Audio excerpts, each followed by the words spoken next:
ভাই লিংকটা দেন।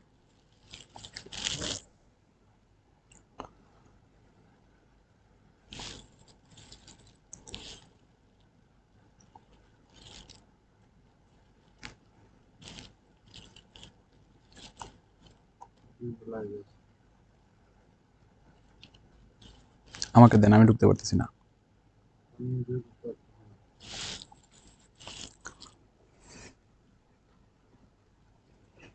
অপেক্ষা করো আরেকটু।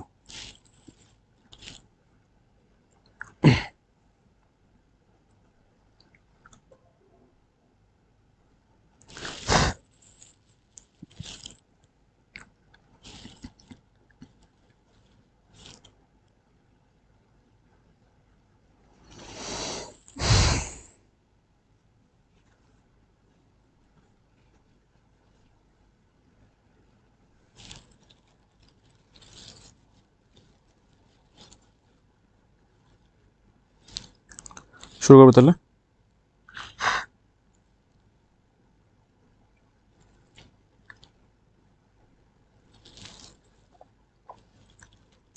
সরি, আসসালামু আলাইকুম রহমতুল্লাহ। আমার প্রিয় শিক্ষার্থীরা, কেমন আছো তোমরা? আমি তোমাদের সানি ভাইয়া। আজকে আমি তোমাদের সাথে আনফর্চুনেটলি অ্যাড হয়েছি।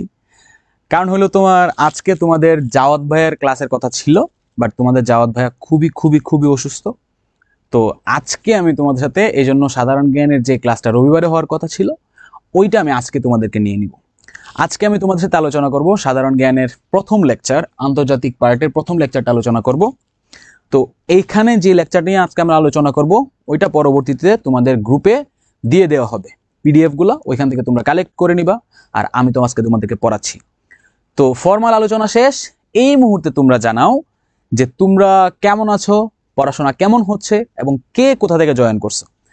আমি তোমাদেরকে এক্স্যাক্ট 2 থেকে 3 মিনিট পরে পড়াশোনা শুরু করব, ঠিক আছে? এখন তো পড়াশোনা শুরু করার আগে তোমাদেরকে আমার একটা নির্দেশনা, তোমরা কি কি রাখবা। তোমরা তোমাদের কাছে খাতা নিয়ে বসো, কালার পেন নিয়ে বসো, এবং হাইলাইটার নিয়ে বসো। গুরুত্বপূর্ণ যে ইনফরমেশনগুলো আমি বলবো যে এখান থেকে কোশ্চেন আসবে বা আসতে পারে, এই জন্য তোমরা কি করবা, এগুলো তোমরা নোট করে রাখবা। এবং আমি তোমাদের কাছে বলতেছি, আজকে তোমাদের ক্লাসের উপর ডিপেন্ডস করে তোমাদের অ্যাডমিশনের 2 থেকে 3 নাম্বার, মানে 2 তো একদম মাস্ট, মানে 2টা এমসিকিউ মাস্ট আসবে ইনশাল্লাহ। এখান থেকে 2 থেকে 3 নাম্বার আমরা আজকে সিকিউর করে দিব।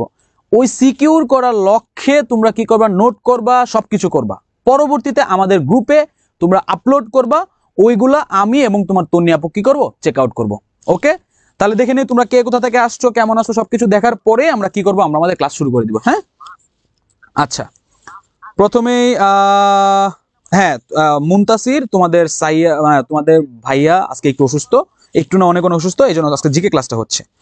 ঠিক আছে, ওয়ালাইকুম আসসালাম, ওয়ালাইকুম আসসালাম, ওয়ালাইকুম আসসালাম। তোমরা কে কোথা থেকে আসছো এটা একটু কষ্ট করে কমেন্টস করো। হ্যাঁ, আমরা খুব তাড়াতাড়ি ক্লাসে চলে যাব। তানিম বলতেছো সিলেট থেকে, রোজি সিরাজগঞ্জ থেকে। অ্যাডমিশনের বি ইউনিটের প্রপার ক্লাস শুরু হবে, ক্লাস তো কালকে থেকে শুরু হয়ে গেছে। কালকে তোমাদের বাংলা ক্লাস হয়েছে, আজকে ইংরেজি হওয়ার কথা ছিল, বাট তোমাদের স্যার আজকে অসুস্থ, আজকে আমি জিকে ক্লাস নিচ্ছি। ঠিক আছে, পরবর্তীতে ব্যাকে ক্লাসগুলো হবে। মাদারপুর থেকে স্নেহা, প্রিয়ন্তী কক্সবাজার থেকে, ফেনী থেকে হাবিবা, পাবনা থেকে মুস্তাফিজুর না মাহফিজুর, নোয়াখালী থেকে নাদিয়া। গুড, নোয়াখালী কদিন পরে আসতেছি নাদিয়া, আমাদের রিসার্চের কাজে। বরগুনা থেকে সন্দীপ থেকে একজন, ঢাকা ধামরাই থেকে বলতেছে হাফিজ। আচ্ছা ঠিক আছে, অনেক অনেক অনেক জায়গা থেকে, খুলনা থেকে ইয়াসমিন। ঠিক আছে, আচ্ছা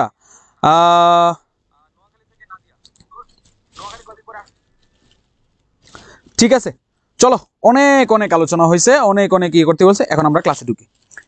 তো আজকে আমি তোমাদের সাথে মানে যে টপিকটা নিয়ে আলোচনা করব সেটা হলো সভ্যতার উত্তরণ। ঠিক আছে, সভ্যতার উত্তরণ তোমাদের ইন্টারন্যাশনালের একটা পার্ট, সর্বপ্রথম পার্ট। এই পার্ট থেকে তোমাদের অ্যাডমিশনে একটা কোশ্চেন থাকেই, মানে 1 থেকে 2টা কোশ্চেন থাকেই। ঠিক আছে, আমাদের তোমাদের যে লাস্ট বছর তোমাদের সভ্যতা উত্তরণ থেকে 3টা এমসিকিউ ছিল, বুঝতে পারছো? তো এই বছরও 2টা এমসিকিউ থাকবে, এটা খুব ইম্পর্টেন্ট একটা চ্যাপ্টার। এখনই তোমরা চলে আসো। সর্বপ্রথম এটা জানতে গেলে সর্বপ্রথম আমাদের জানতে হবে সংস্কৃতি কি। ঠিক আছে, সর্বপ্রথম আমাদের কি জানতে হবে, এই পার্ট আলোচনা করার আগে আমরা সর্বপ্রথম জেনে নিব সংস্কৃতি কি। সংস্কৃতি কি, দেখো, সংস্কৃতি বলতে বোঝানো হয় মানুষ যেভাবে জীবনযাপন করে, যেভাবে তাদের আচার আচরণগুলো ক্রিয়েট হয়, যেভাবে তারা তাদের সমাজে চলে, এই সব কিছুর একটা সম্মিলিত প্রচেষ্টাকে বলা হয় সংস্কৃতি। প্রত্যেকটা গোত্রের আলাদা আলাদা সংস্কৃতি আছে। তুমি জাস্ট চিন্তা করো, আমরা বাঙালি, আমরা কি, আমরা বাঙালি, আমরা বাংলাদেশি, ঠিক আছে, আমরা বাংলাদেশি, আমাদের আলাদা একটা সংস্কৃতি আছে, ঠিক আছে। সেম ভাবে তুমি যদি চিন্তা করো, তুমি ইন্ডিয়ার তামিলনাড়ুতে যাও, ঠিক আছে, তামিলনাড়ুতে যাও, তারা দেখবে যে আলাদা একটা সংস্কৃতি চিন্তা করে। তুমি সেম ভাবে একটু পরে তুমি চাকমাদের মাঝে যাও, গিয়ে দেখবে যে ওরা আলাদা একটা সংস্কৃতি লালন পালন করে। আমাদের সংস্কৃতি কি, আমরা পহেলা বৈশাখে একটা আলাদা ধরনের ড্রেস পরি, আমরা বিভিন্ন ধর্মীয় অনুষ্ঠানগুলোতে আমরা বিভিন্ন রীতি আচার মানে পালন করি, এইগুলো হলো তোমার সংস্কৃতি। তো সংস্কৃতির সাথে সভ্যতার কি সম্পর্ক? দেখো, সভ্যতার উত্তরণ বলতে বোঝায় আমাদের পৃথিবীর সৃষ্টির সময় থেকে এখন পর্যন্ত এত বছরে পৃথিবীতে অনেকগুলা জাতি আসছে, এবং সভ্যতার কালে তারা অনেকে অনেক বড় ঐতিহ্য গড়ে তুলছে, অনেকে আবার ধ্বংস হয়ে গেছে।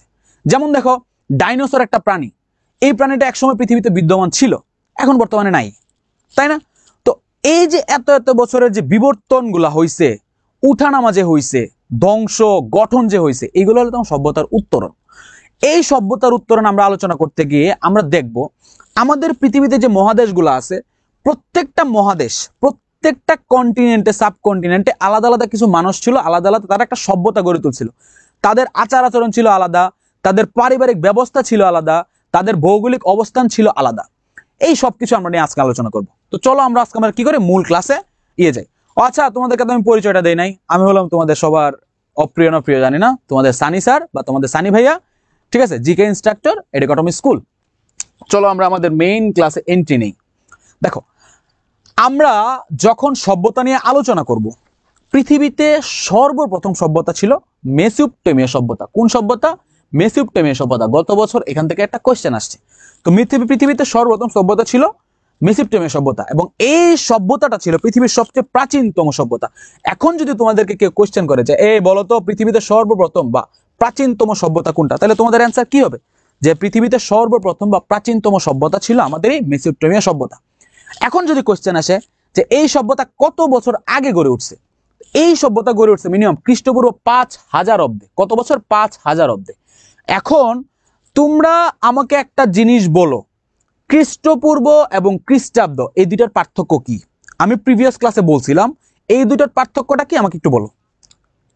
সময় 1 মিনিট, এর ভিতরে যারা যারা পারো ফার্স্ট কমেন্ট করো। খ্রিস্টপূর্ব এবং খ্রিস্টাব্দ এই দুইটার পার্থক্য, আমি প্রিভিয়াস ক্লাসে বলছিলাম, এই দুইটার পার্থক্যটা কি আমাকে একটু বলো। সময় 1 মিনিট, এর ভিতরে যারা যারা পারো ফার্স্ট কমেন্ট করো। তোমাদের পেইড ব্যাচের ক্লাসগুলো পাবলিশ করা হয় কেন? না, পাবলিশ করা হচ্ছে না, ওটা প্রাইভেট গ্রুপে থাকতেছে, ওই গ্রুপে সবাই নাই। দেখো, খ্রিস্টপূর্ব, আমার তোমাদের প্রতি আমার কোশ্চেন ছিল যে খ্রিস্টপূর্ব এবং খ্রিস্টাব্দের পার্থক্য কি? ফার্স্ট কমেন্ট করো। এই গ্রুপেই তোমরা ক্লাসগুলো পাবা, পরবর্তীতে ইউটিউব বা কোথাও এগুলো পাবা না, একমাত্র এই গ্রুপেই পাবা। ভাইয়া কোনগুলো নোট করবো বলবেন? হ্যাঁ, অবশ্যই বলে দিব, চিন্তা করো না, আস্তে আস্তে শুরু করছি তো। যিশুর জন্মের আগে মুনতাসির, গুড। যিশু জন্মের আগে,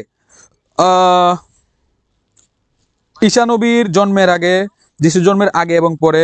ক্লাসে ছিলাম না ভাইয়া, ক্লাসে থাকতে হবে তোমার। জানি না ভাইয়া, কোনো সমস্যা নাই,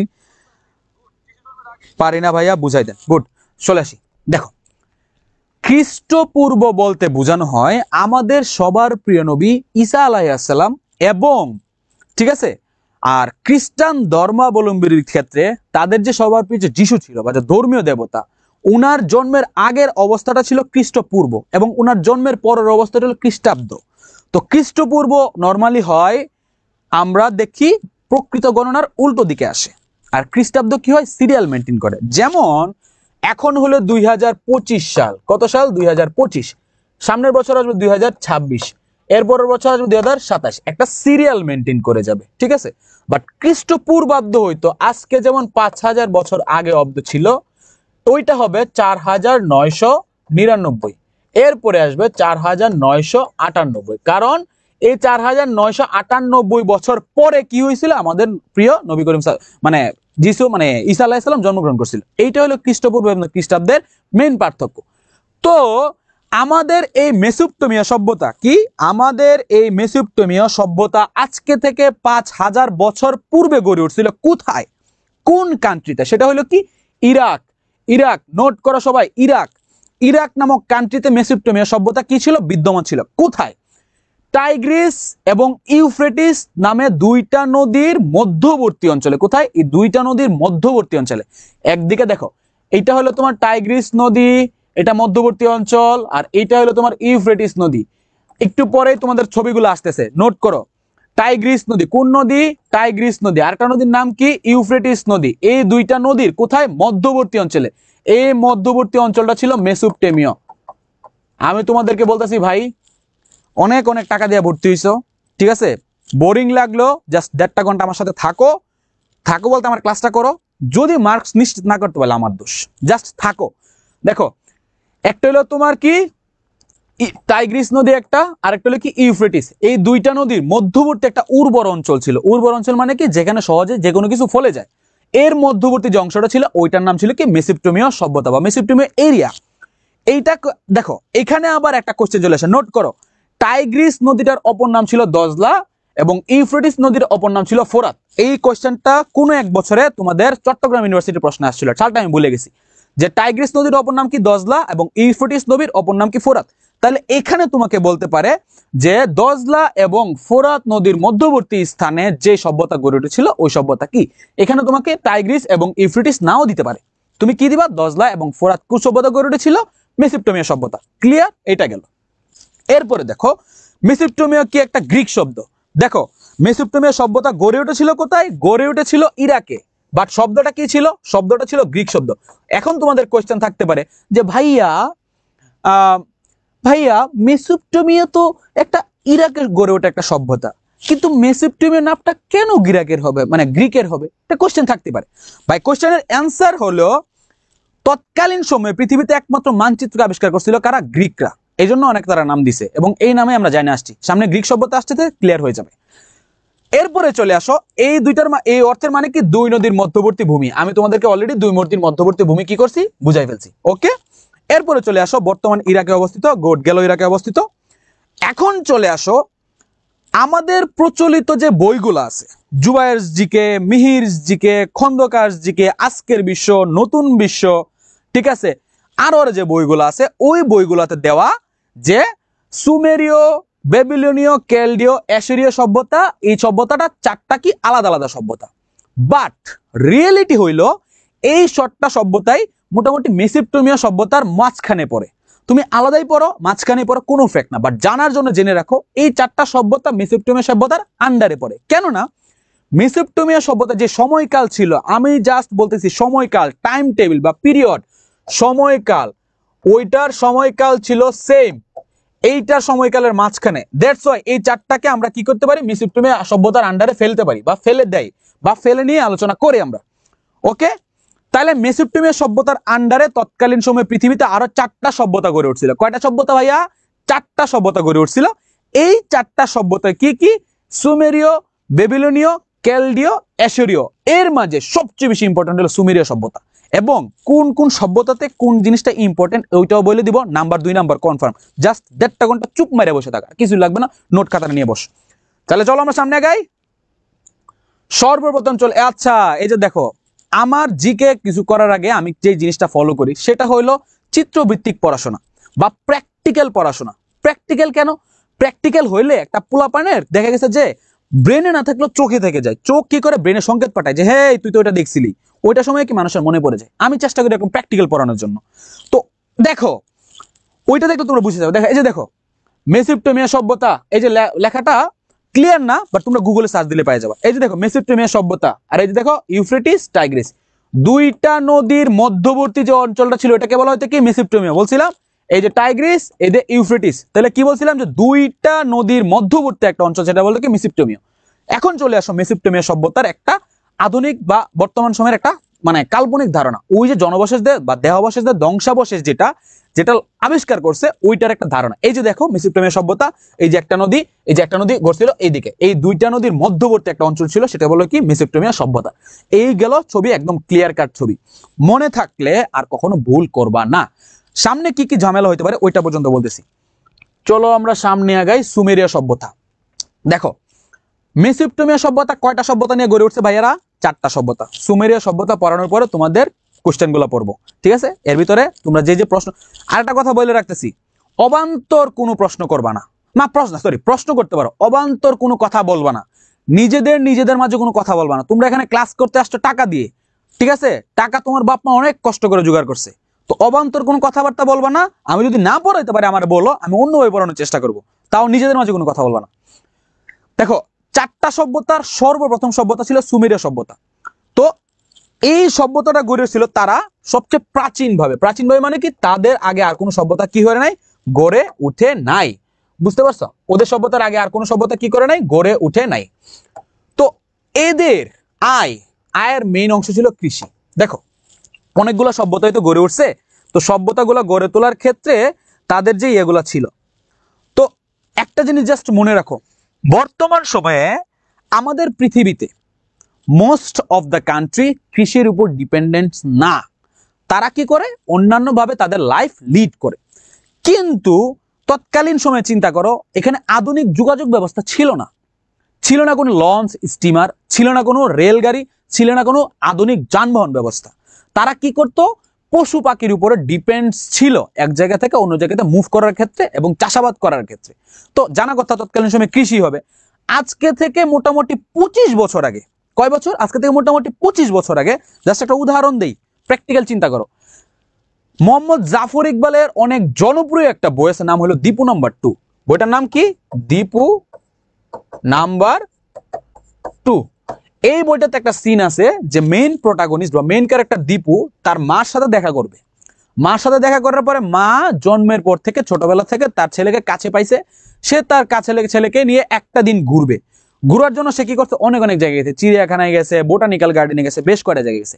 শেষের দিকে একটা জায়গায় গেছে, জায়গাটার নাম হলো বাংলাদেশ জাতীয় সংসদ। ওই সংসদ এরিয়াতে বর্তমানে কি দেখবা, মণিপুরি পাড়া আছে, খামার বাড়ি আছে, চন্দ্রিমা উদ্যান আছে। কিন্তু আজকে থেকে 25 বছর আগে, কয় বছর আগে? আজকে থেকে 25 বছর আগে 2000 সালেও ওইখানে ধান চাষ হইতো। বর্তমান সময়ে ঢাকা শহরে আসলে তোমরা জাস্ট কি দেখো, বিল্ডিং আর বিল্ডিং। কিন্তু আজকে থেকে 25 বছর আগে ঢাকা শহরে ধান চাষ হইতো। 25 বছর আগে এই আধুনিক যুগে যদি আইসা আমরা ধান চাষ করিতে, চিন্তা করা, আজকে থেকে 5000 বছর আগে কি ছিল? সহজ কথা কি ছিল, সুমেরীয়রা কিসের উপর ডিপেন্ডেন্স ছিল? কৃষির উপর ডিপেন্ডেন্স ছিল। এবং একটা লোক কৃষির উপর ডিপেন্ডেন্স, এখন কৃষি তো সে জাস্ট 10 একর জায়গাতে করে নাই। তোমরা হাওড়ে গেলে দেখতে পারবা হাজার হাজার একর জমি পড়ে রয়েছে, ঠিক আছে? তো তারা কৃষি জমিগুলাতে তারা যে সেচ দিবে, তারা যে ধান চাষ করবে, এইগুলোর জন্য কি লাগবে? পানি লাগবে না? এই জন্য তারা গড়ে তুলেছিল উন্নত সেচ ব্যবস্থা। কি গড়ে তুলেছিল? উন্নত সেচ ব্যবস্থা। কোশ্চেন যদি আসে, পৃথিবীতে সর্বপ্রথম উন্নত সেচ ব্যবস্থা গড়ে তুলেছিল কারা? এক কথায় বলবা, সেচের দন্তস্ব আর সেচের দন্তস্ব এর সুমেরীয়। তাইলে পৃথিবীতে সর্বপ্রথম সেচ ব্যবস্থা, উন্নত সেচ ব্যবস্থা গড়ে তুলেছিল কারা? সুমেরীয়রা। ক্লিয়ার? কনফিউশন থাকার কথা না। সেচ সুমেরীয়, সেচ সুমেরীয়। এখানে কিন্তু আমি পয় নিষ্কাশন বলি নাই, ড্রেন ব্যবস্থা বলি নাই, সামনে আসতেছে টুইস্ট। তাইলে দেখো, এখন গেল সেচ ব্যবস্থা।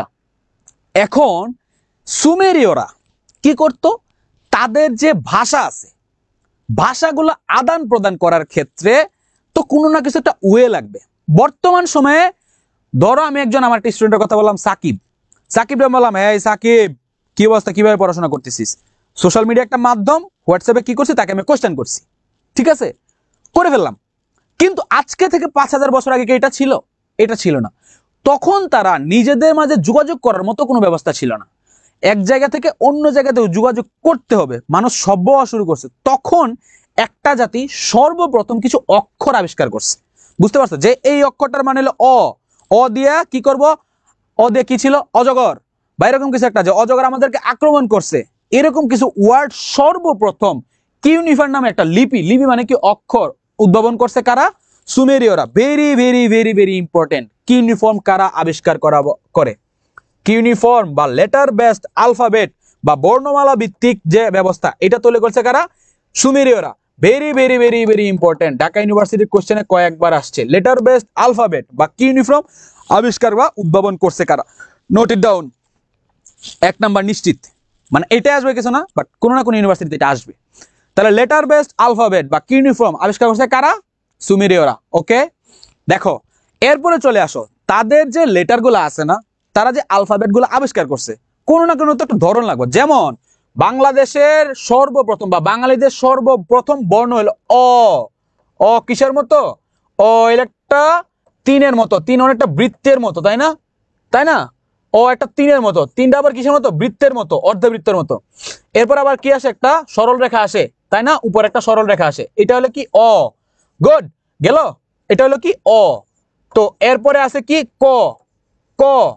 তো কটা দেখো, এই যে দেখো অ আবিষ্কার করলাম, অ বুঝলাম। এরপরে দেখো কি? ক। ক কিসের মতো? একটা ত্রিভুজ, ঠিক আছে। এরপর আবার একটা বৃত্তের যে শুরুটা, এটা কি হয়? ইয়ে।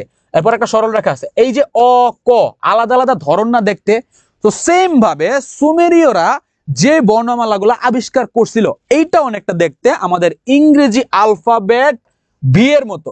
ভি মানে ভায়োলেন্স, ঠিক আছে? ভায়োলেন্সের ভি আছে না, ভি এর মতো। এই যে ভি দিয়ে কি? ভি দিয়ে বর্তমানে বাংলাদেশের যেমন বিক্রম, যেমন বিক্রম যে ওয়ার্ডটা, বিক্রম নামে কি কেউ আছে এখানে ভাইয়া? বা কারো নিকনেম কি বিক্রম আছে? এই যে দেখো বিক্রমের ওয়ার্ডটা যে ভি আছে না, তাদের বর্ণমালাটা ছিল ভি এর মতো। একটু পরে ছবি আসতেছে, দেখলে ক্লিয়ার হয়ে যাবে। তাহলে কাদের বর্ণমালা ভি এর মতো দেখা ছিল, বা ভি এর বর্ণমালা কাদের মতো ছিল? কিউনিফর্মের মতো। এখন দেখো, এই যে দেখো কিউনিফর্ম কি? সুমেরীয় আবিষ্কার করছে একটা নতুন লিপি, পৃথিবীতে পাঠোদ্ধারকৃত মানে আবিষ্কার করছে বা উদ্ধার করছে, বা কোন একটা ফলকের মাধ্যমে উদ্ধার করছে, এটা ছিল কি? কিউনিফর্ম। এখন চলে আসো মহাকাব্য। মহাকাব্য, মহাকাব্য কি ভাইয়া বলো তো বাবা? বাপ ভাই একসাথে বলতেছি, সরি সরি সরি। মহাকাব্য কি বলো? ক্লাসে পড়াইছিলাম।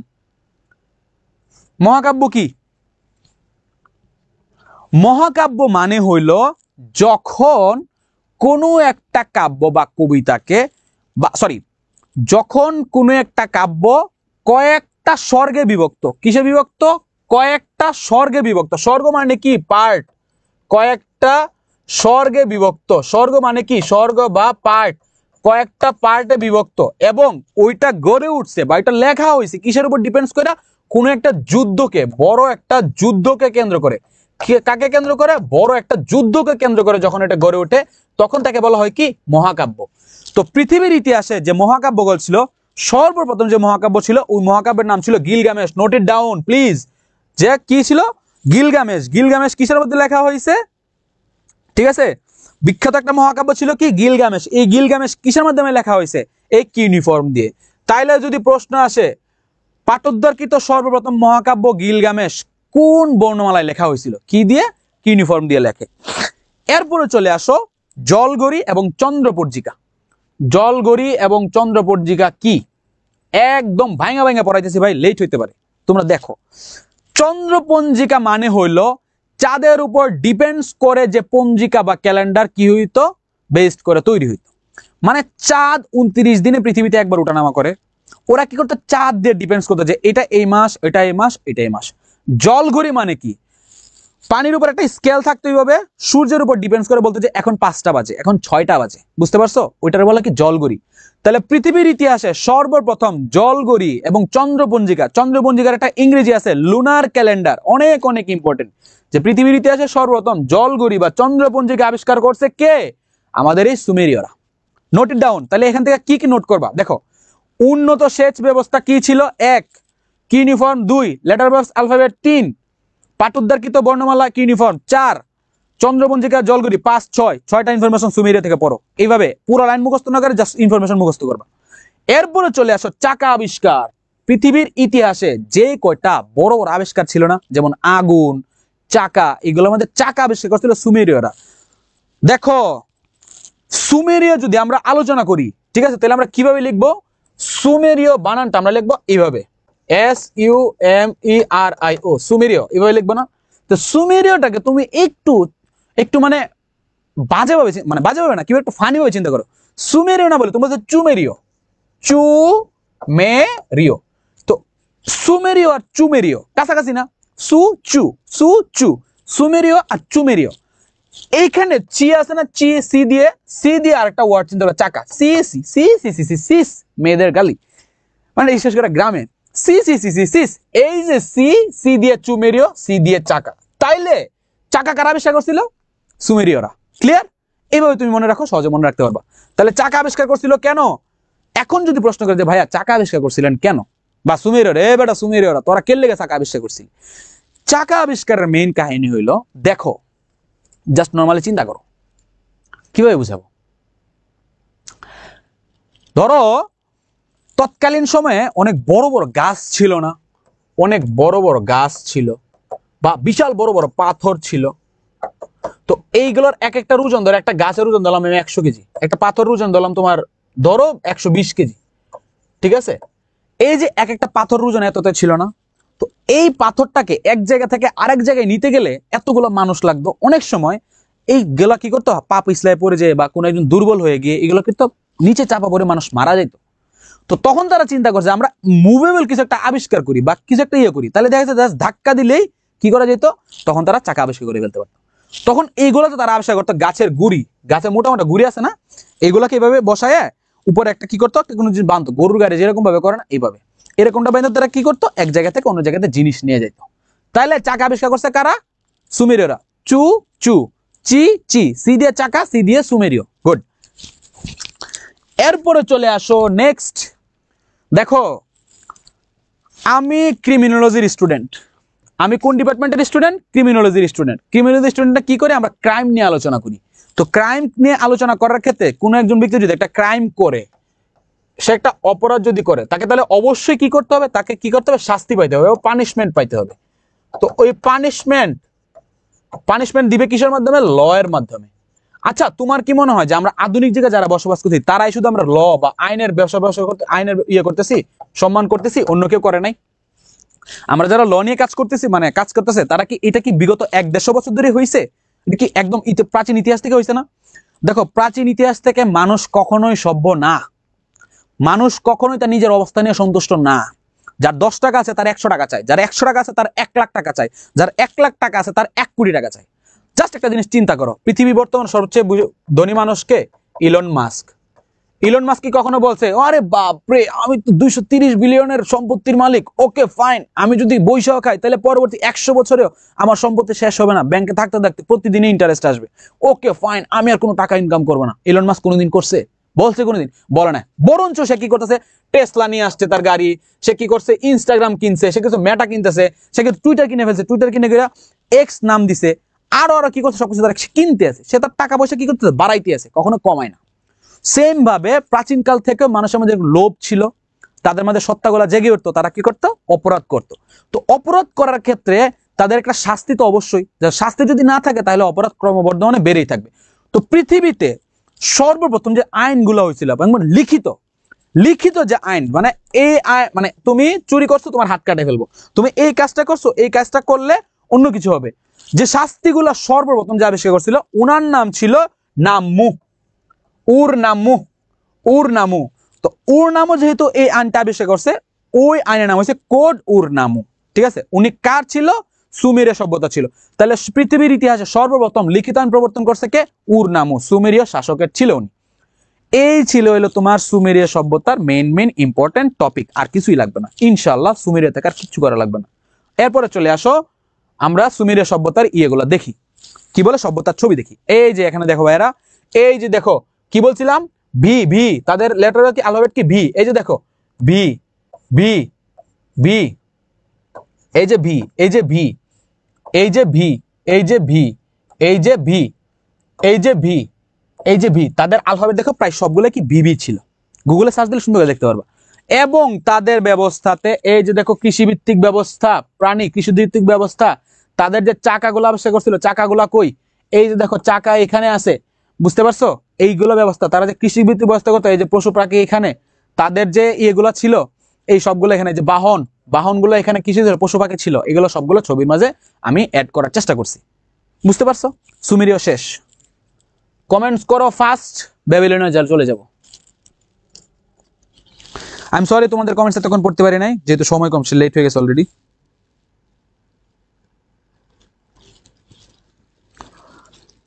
কে কি লিখছো?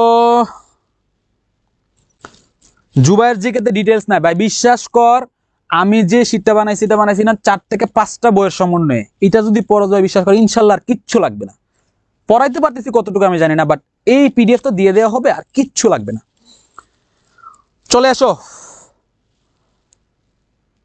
ভাইয়া, লেখার জন্য সময় দেন। এত সময়, you have to be very fast. তোমাকে আরো বেশি ফাস্ট হইতে হবে, লেখার এত সময় দেওয়া যাবে না।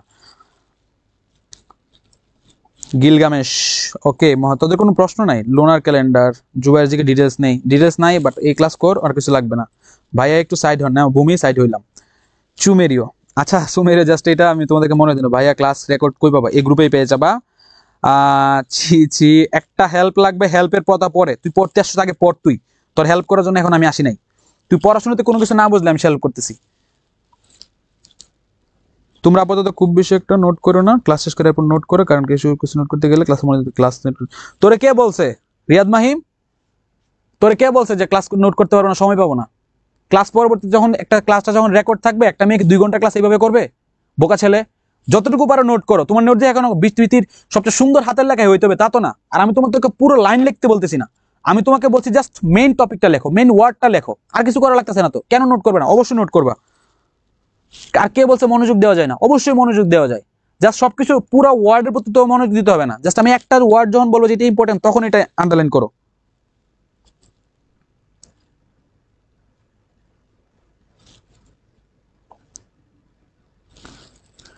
আইন প্রণেতার নাম হলো উর নামু। আইন প্রণেতার নাম হলো উর নামু। কিচ্ছু নোট করতে পারো না, কেন পারতেছেন আপু? আহা, আমি তো জাস্ট মেইন টপিক গুলো যে ইয়ে করতেছি, কি বলে বক্স করতেছি, ওইগুলো জাস্ট লেখো। তোমার তো পুরো লাইন লিখতে হবে না, লেকচার শিট না, এই যে পুরো পিডিএফটা পাওয়া যাবে। সব মাথার উপর দিয়ে যাচ্ছে, যাবেই স্বাভাবিক, কারণ তোমরা এই জিনিসটা কখনো পড়ো নাই। এই জিনিসটা পড়ো নাই সেহেতু তোমরা কি করতে পারবে না? লেকচার ইয়ে করতে পারবে না। বুঝতে পারছো? তোমরা যখন পড়বা পরবর্তীতে তখন দেখবে যে একদম সহজ লাগতেছে। এই তো দেখো, তোমাদের নোমান ভাই বলছে যে কাজটা তোমাদের সিক্রেট গ্রুপেই হচ্ছে, পাবলিকই হচ্ছে না, যারা পেড বেস আছো তারাই দেখতে পারবা। আর এটা নিয়ে আমার কোনো প্রশ্ন করো না।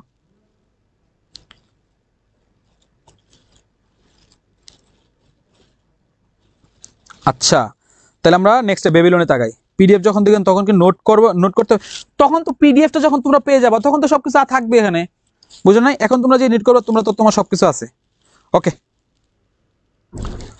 জিকের জন্য সাজেশন দিবেন না? মাহি সাজেশন দিব ক্লাসের পরে, বললাম তো। এই ক্লাস করো, 2 টাইম সিকিউ পারবা, 2 নাম্বার কমন, বাকি 28 থাকে। পুরো সেশনটা আমার সাথে থাকো, হয়ে যাবে। চলে আসো বেবিলনীয় সভ্যতায়। দেখো, তৎকালীন সময়ে আমরা যে সভ্যতাগুলো ইয়ে করছি, তোমাদের কোশ্চেন থাকলে করে ফেলো, পরবর্তীতে আনসার দিচ্ছি বেবিলনীয় পরে। তো সবাই কৃষিভিত্তিক ব্যবস্থা ছিল না, কেননা জাস্ট একটু চিন্তা করো, আমাদের পৃথিবীতে বর্তমানে মহাদেশ আছে কয়টা? 7টা মহাদেশ আছে। কয়টা? আমাদের পৃথিবীতে বর্তমানে 7টা মহাদেশ আছে। 7টা মহাদেশের ক্ষেত্রে জাস্ট চিন্তা করো, আমাদের একটা মহাদেশ আছে যেটা কি সারা বছর বরফ থাকে, কি? অ্যান্টার্কটিকা। অ্যান্টার্কটিকা মহাদেশ কি সারা বছর কি থাকে? বরফ দ্বারা আবৃত থাকে। চলে আসো আফ্রিকাতে। আফ্রিকাতে অনেকটা দেশ কি মরুভূমি থাকে। চলে আসো ইউরোপে। ইউরোপের অনেক জায়গায় কি থাকে? মরুভূমি আছে, পাহাড় আছে, সবকিছু আছে। তো সব জায়গায় যে কি থাকবে? সবুজ ভূমি থাকবে, ব্যাপারটা এরকম ছিল না। তো বিশেষ করে আরব অঞ্চলগুলোতে, কোথায়? আরব অঞ্চলগুলোতে, সিরিয়া, লেবানন, প্যালেস্টাইন, সৌদি আরব, কুয়েত, কাতার, যে কান্ট্রিগুলো আছে, দুবাই, এই কান্ট্রিগুলোতে কি নাই? নদী নাই। বুঝতে পারছো? তো ওই কান্ট্রিগুলোর মানুষ কি করতে পারতো না? সহজে কিছু ফলাইতেও পারতো না। তারা কি করতে পারতো না? এই কৃষিভিত্তিকের উপর ডিপেন্ডেন্ট ছিল না। তারা কি করতো? ব্যবসা করতো, বাণিজ্য করতো। তারা কি করতো? রাতের বেলা হাঁটতো, দিনের বেলা কোন একটা জায়গায় ইয়ে বানিয়ে, তাবু বানিয়ে কি করতো? যাত্রাপথ করতো। তারা ব্যবসা করতো। ব্যবসা বলতে তাদের এখানে গুরুত্বপূর্ণ জিনিসগুলো তারা নিয়ে অন্য জায়গায় বিক্রি করতো, আর অন্য জায়গার জিনিসগুলো তারা এখানে এসে করতো। যেমন ধরো, আরবেরা নানান রকমের পাত্র তৈরি করতে পারতো, পানির পাত্র, ফুলদানি টুলদানি, এগুলো তৈরি করতে পারতো, সুগন্ধি। ওরা কি করতো? এগুলো এশিয়ায় আনতো, এশিয়া থেকে তারা মশলাগুলো নিয়ে যেত। বুঝতে পারছো? তো তৎকালীন সময়ে মরুভূমি অঞ্চলে একটা জাতি বাস করত। কোন দেশের মরুভূমি? সিরিয়ার মরুভূমি। ঠিক আছে, একটা জাতি এমোরাইট জাতি। এই জাতি, এখান থেকে 3টা ওয়ার্ড তুমি নোট করো, আর তো কিছু লাগতেছে না। এমোরাইট জাতি কত বছর পূর্বে? 2500 খ্রিস্টপূর্বাব্দের। একটা জিনিস মাথায় করে রাখো, তোমাদের অ্যাডমিশনে কখনোই সাল আসে না। সাল নর্মালি আসে না, বিশেষ করে প্রিভিয়াস ইয়ারের সালগুলো আসে না, প্রাচীন সাল আসে না। রিসেন্ট সালগুলো অনেক সময় আসতে পারে, বাদ। সাল মুখস্থ করার দরকার নাই, জাস্ট তুমি যদি মনে করো যে আমি জানবো, আরেকজনকে জানাবো, কাউকে পড়াবো, শিখবো, তখন তুমি সাল পড়তে পারো। তো কোথায়? সিরিয়ার মরুভূমিতে একটা জাতি ছিল, জাতিটার নাম ছিল অ্যামোরাইট জাতি। এই অ্যামোরাইট জাতির একটা কি করে একটা সভ্যতা গড়ে তোলে, ওই সভ্যতাটার নাম কি ছিল? বেবিলনীয় সভ্যতা। বুঝতে পারছো? বেবিলনীয় সভ্যতা। তো এই যে একটা সভ্যতাটা, এই সভ্যতাটা গড়ে উঠছিল একটা লোকের উপর ডিপেন্ডস করে। এই লোকের সম্মিলিত প্রচেষ্টায়, তার সুনির্দিষ্ট দিক নির্দেশনা এবং আদেশের ফলে একটা জাতি গড়ে উঠছিল। ওই জাতির নাম কি? অ্যামোরাইট। এবং অ্যামোরাইট একটা নেতা ছিল, তার নেতার নাম ছিল হাম্মুরাবি।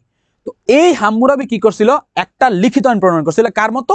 ওই সুমেরীয় উর নামুর মতো। ওই উর নামও যেহেতু বলা হয়তো কোড উর নামও, আর হাম্মুরাবি যেহেতু লেখছে, এই হাম্মুরাবির যে লিখিত আইনটা ছিল ওইটার নাম ছিল কি? কোড অফ হাম্মুরাবি বা কোড উর হাম্মুরাবি, হাম্মুরাবি কোড। বুঝতে পারছো? এটা কি লিখিত আইন। তাহলে যদি বাসে সর্বপ্রথম কে লেখছে? উর নামু। তাইলে অ্যামোরাইট জাতির একজন নেতা লিখছে, ওর নাম কি? হাম্মুরাবি। পৃথিবীর প্রাচীনতম মানচিত্র পাওয়া যায় কি? প্রাচীনতম মানচিত্র, পৃথিবীর সর্বপ্রথম মানচিত্র পাওয়া যায় যে এই যে দেখো, বেবিলনের উত্তরের গাতুর শহরের ধ্বংসাবশেষে। বেবিলনের কোন সাইডে? উত্তর সাইডে একটা শহর আছে, শহরের নাম কি? গাতুর। কি কি উত্তর করবা এখানে নোট করবা? জাস্ট প্রাচীনতম মানচিত্র আর কি? গাতুর শহরের ধ্বংসাবশেষে। বেবিলনের উত্তরে গাতুর শহর, এই চারটা ওয়ার্ড কি নোট করলে হয়ে যাচ্ছে। তুমি বলো, তোমাকে আমি 3 মিনিট সময় দিছি, এই 3 মিনিটের ভিতরে তুমি যদি 3টা 6টা ওয়ার্ড না লিখতে পারো তাহলে কি হবে বাবা বলো? তোমাকে অনেক বেশি ফাস্ট হইতে হবে না? তুমি সারা জীবন পরীক্ষা দিয়ে আসছো তোমাদের বোর্ডের পোলাপানের সাথে, কলেজের পোলাপানের সাথে। এখন তোমাকে পরীক্ষা দিতে হবে সারা বাংলাদেশের সব টপ টপ পোলাপানের সাথে, এবং ওইখানে গিয়ে তোমাকে একটা জায়গা করতে হবে। তোমাকে একটু ফাস্ট হইতে হবে না? তো একটু ফাস্ট হওয়া ভাইয়া বা আপু বা আমার সন্তান সম, বিয়ে তো করে নাই তাও সন্তান সম শিক্ষার্থীরা। তাহলে বেবিলনীয় সভ্যতাতে এই 4টা ইনফরমেশনের বেশি আর কিছু লাগবে না, তাও এর মাঝে বাদ দিয়ে দিই। অ্যামোরাইট জাতি লেখো, হাম্মুরাবি লেখো, গাতুর শহরে লেখো, আর প্রাচীনতম মানচিত্র, এই 4টা শব্দ লেখো, তাইলে বেবিলনীয় ক্ষমতা, মানে বেবিলনীয় শেষ। এরপরে চলে আসো নতুন একটা ইয়েতে, এটা থাকুক, আমি তোমাদের কমেন্টস গুলো পড়ি। ভাইয়া মহাদেশ গুলো পড়াবে না? এই বেটা, তোর কাছে মহাদেশ পড়াইতেছি? তোর আমি আজকে সভ্যতা পড়াইতেছি, সভ্যতা পড়াইতেছি, সভ্যতা পড়। তুই মহাদেশ নিয়ে চিন্তা করস কেন? লেকচার তারও পড়ে রয়েছে আরো 40টা, ওইগুলো মাঝে মহাদেশ পড়াবো। সিএম চৌধুরী ভাই, এটা কেমন হিসাব? যারা পেট বেচার অনেকটা ফ্রি, অনেক পেট বেচার অনেকগুলো, অনেকেই ফ্রি গুলা করে নাই, করো নাই কেন? ফ্রি গুলো তো সবার জন্য ফ্রি ছিল, কেন করো নাই? একটু দেখতে দেন ভাইয়া, নাও দেখো প্লিজ। আমি এবার কি চলে যাচ্ছি? দেখো তোমাদের নোমান ভাইয়া একটা কথা বলছে, জালার রাস্তায় কমেন্ট না করে ক্লাসটা মনোযোগ দিয়ে করো। ভাই তোর কমেন্ট করার দরকার নাই তো, তুই কমেন্ট কেন করতেছিস? তোর যদি কোনো প্রশ্ন থাকে জাস্ট প্রশ্নগুলা কর। তুই স্ক্রিনটাকে বড় করে তুই আমার ক্লাস কর, তোর কমেন্টস করার দরকার নাই, এখানেই সব পেয়ে যাবি। আচ্ছা সরি সরি, আমি সাইড দিতে পারি নাই, এখন প্রত্যেকটা ইয়ে পরে আমি সাইড দিচ্ছি তোমাদেরকে। সরলাম। বেবিলনিয়া কি শেষ হয়েছে?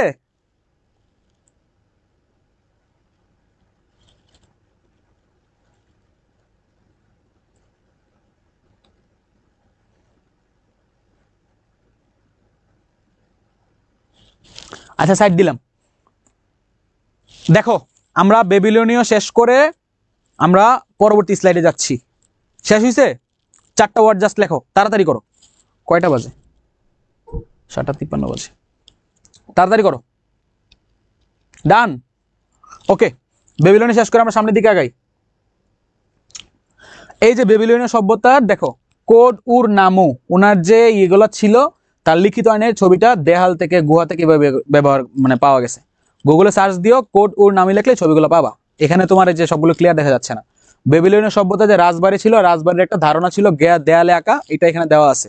এবং তাদের যে বাণিজ্যিক ব্যবস্থা এবং তাদের যে পারিবারিক ব্যবস্থা, এটা এখানে দেওয়া আছে। এই যে ছবিটা আমি সুন্দর করে লিখে রাখছি, এটা দেখে নিও। হ্যাঁ, এরপরে চলে আসো অ্যাসিরিয়া সভ্যতা। অ্যাসিরিয়া সভ্যতা কোনটা ছিল? অ্যাসিরিয়া সভ্যতা হলো তোমার বেবিলন যে শহরটা ছিল, এই শহর থেকে প্রায় 200 মাইল উত্তরে। কতশো? প্রায় 200 মাইল উত্তরে। 200 মাইল, 200 মাইল কি উত্তরে? 200 মাইল লাগবে না, উত্তরেও লাগবে না। জাস্ট তুমি একটা জিনিস চিন্তা করো, কোন নদীর তীরে? জাস্ট তুমি লিখে রাখো টাইগ্রিস নদীর তীরে। বাচ্চারা তোমাদের কাছে আমার কোশ্চেন 15 সেকেন্ড পরে দেখতে চাই, একজন অ্যান্সার করলে এখান থেকে বের হয়ে যাবো। টাইগ্রিস নদীর অপর নাম কি? ফার্স্ট, টাইগ্রিস নদীর অপর নাম কি?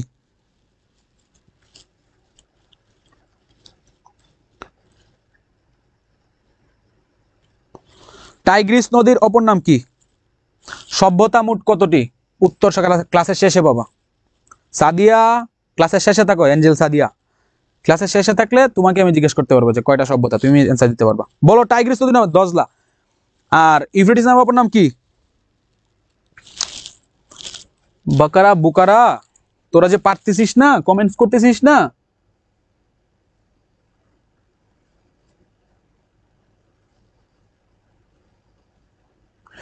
এই দেখ টাইগ্রিস নদীর অপর নাম দজলা, পড়ায় আসছি, তাও ভুল করতেছ। দেখো তো এই সভ্যতাটা গড়ে উঠছিল আমাদের বেবিলন থেকে প্রায় 200 মাইল উত্তরে কোন নদীর তীরে? টাইগ্রিস নদীর তীরে। এই নদীর অপর নাম ছিল কি? দজলা। এই নদীর তীরে আশুর নামে একটা সমৃদ্ধ শহরে, কোন শহর? আশুর। এই ওয়ার্ডটা ভেরি ভেরি ইম্পর্টেন্ট, লিখে রাখো। আশুর নামে একটা নদীর তীরে কি করছিল? এই সভ্যতাটা গড়ে উঠেছিল। কোন সভ্যতা? অ্যাসিরীয়। Just think about it. আমরা একটু আগে আমরা চি চি পরে আসছিলাম বা সি সি পরে আসছিলাম, সুমেরীয় চাকা, সুমেরীয় চাকা। সেম ভাবে আশুর অ্যাসিরীয়, আশুর অ্যাসিরীয়, এ এ আশুর অ্যাসিরীয়, আল্লু অর্জুন, ঠিক আছে? আল্লু অর্জুন, ঠিক আছে? আল্লু দিয়ে হলে আশুর, অর্জুন দিয়ে কি? অ্যাসিরীয়। দেখছো, এই চলে গেল আশুর আর অ্যাসিরীয় মনে রাখার ইয়ে। এরপরে চলে আসো পৃথিবীতে আমাদের আদিমকালে কি হইতো। আদিমকালে দেখবা যে রাজ্যের যারা নেতা আছে তাদের একটা কমন উদ্দেশ্য ছিল। কমন উদ্দেশ্য কি ভাইয়া? যে তারা কি চাইতো? তারা চাইতো রাজ্য বিজয় করতে। তারা রাজ্য বিজয় করা তাদের নেশা ছিল। তারা কি করত? রাজ্য বিজয় করার জন্য তাদের দলবল নিয়ে বের হয়ে যেত। বুঝতে পারছো? বের হয়ে যেত কেন? নতুন একটা রাজ্য ইয়ে করবো, আমার নামে এই রাজ্য চলবে, তারা দিন শেষে আমাকে খাজনা দিবে। তো এইটা করার জন্য তাদের সামরিক যে পাওয়ার, ইংরেজিটা লিখে একদম ক্লিয়ার হয়ে যাবে। সামরিক রাষ্ট্র মানে কি? মিলিটারি যে পাওয়ারটা ছিল, মিলিটারি, ঠিক আছে? মিলিটারি যে পাওয়ার, এই পাওয়ারটা একটা কি করছিল, একটা সভ্যতা বা একটা জাতি কি করছে, নিজেদেরকে একজন মিলিটারি রাষ্ট্র হিসেবে ক্ষমতা ঘোষণা দিয়েছিল। এটা ছিল কি? অ্যাসিরীয়রা। তাহলে এই কোশ্চেনটা অনেকবার আসছে। তো পৃথিবীতে সর্বপ্রথম বা ইতিহাসে অ্যাসিরীয়রা কি করতো? নিজেদেরকে সামরিক রাষ্ট্র হিসাবে পরিচয় দিত। সামরিক মানে কি? যুদ্ধ করবো আর কি, মাইরা ফেলবে একদম, ওই রকম। দেখো তো যেহেতু সামরিক আসছে বা যুদ্ধ চিন্তা আসছে, তো যুদ্ধ আসলে এখানে অস্ত্র আসবে। তাহলে অস্ত্রগুলো কি হয়? অস্ত্রগুলো তার পিতল দিয়ে হয় না, মাটি দিয়ে তার অস্ত্র বানায় না। নাকি কেউ মাটি দিয়ে যুদ্ধ করছে? নাকি মাটি দিয়ে হয় না। এই যে ব্রাহ্মণবাড়িয়া যে কিছু চাষ করে দেয়, নাইমা পড়ে ধানকের উপর দিয়ে এভাবে এভাবে এভাবে যে মারামারি করে, তুমি কি দেখছো কোনোদিন যে বাঁশ নিয়ে মারামারি করতেছে? বাঁশ নিয়ে না, বাঁশ দিয়ে মারামারি করে না, মারামারি করে লোহার অস্ত্র দিয়ে, বল্লম দিয়ে, ফল দিয়ে, কুচ দিয়ে। বুঝতে পারছো? আমি এগুলো ঝগড়া দেখছি বা করছি, এই জন্য মনে আছে। তাহলে লোহার অস্ত্রে সজ্জিত এই বাহিনীরা, মানে লোহার অস্ত্রে সজ্জিত বাহিনী গঠন করছে কারা? অ্যাসিরীয়রা। যেহেতু অ্যাসিরিয়া কি করছিল? একটা সামুদ্রিক রাষ্ট্র ছিল। আচ্ছা, একটা জিনিস জাস্ট লক্ষ্য করো তোমরা এখন, বৃত্ত। বৃত্ত মানে কি? আমি একটা বৃত্ত আঁকার চেষ্টা করি। দেখো বৃত্ত, এই যে একটা গোল জিনিসটা হয়েছে না? যাই হোক, যেটা হোক হয়েছে। তো এই যে এই জিনিসটা একটা বৃত্ত, এই যে বৃত্তটা, এই বৃত্তটা সর্বপ্রথম পৃথিবীতে আঁকছে কারা? অ্যাসিরীয়রা।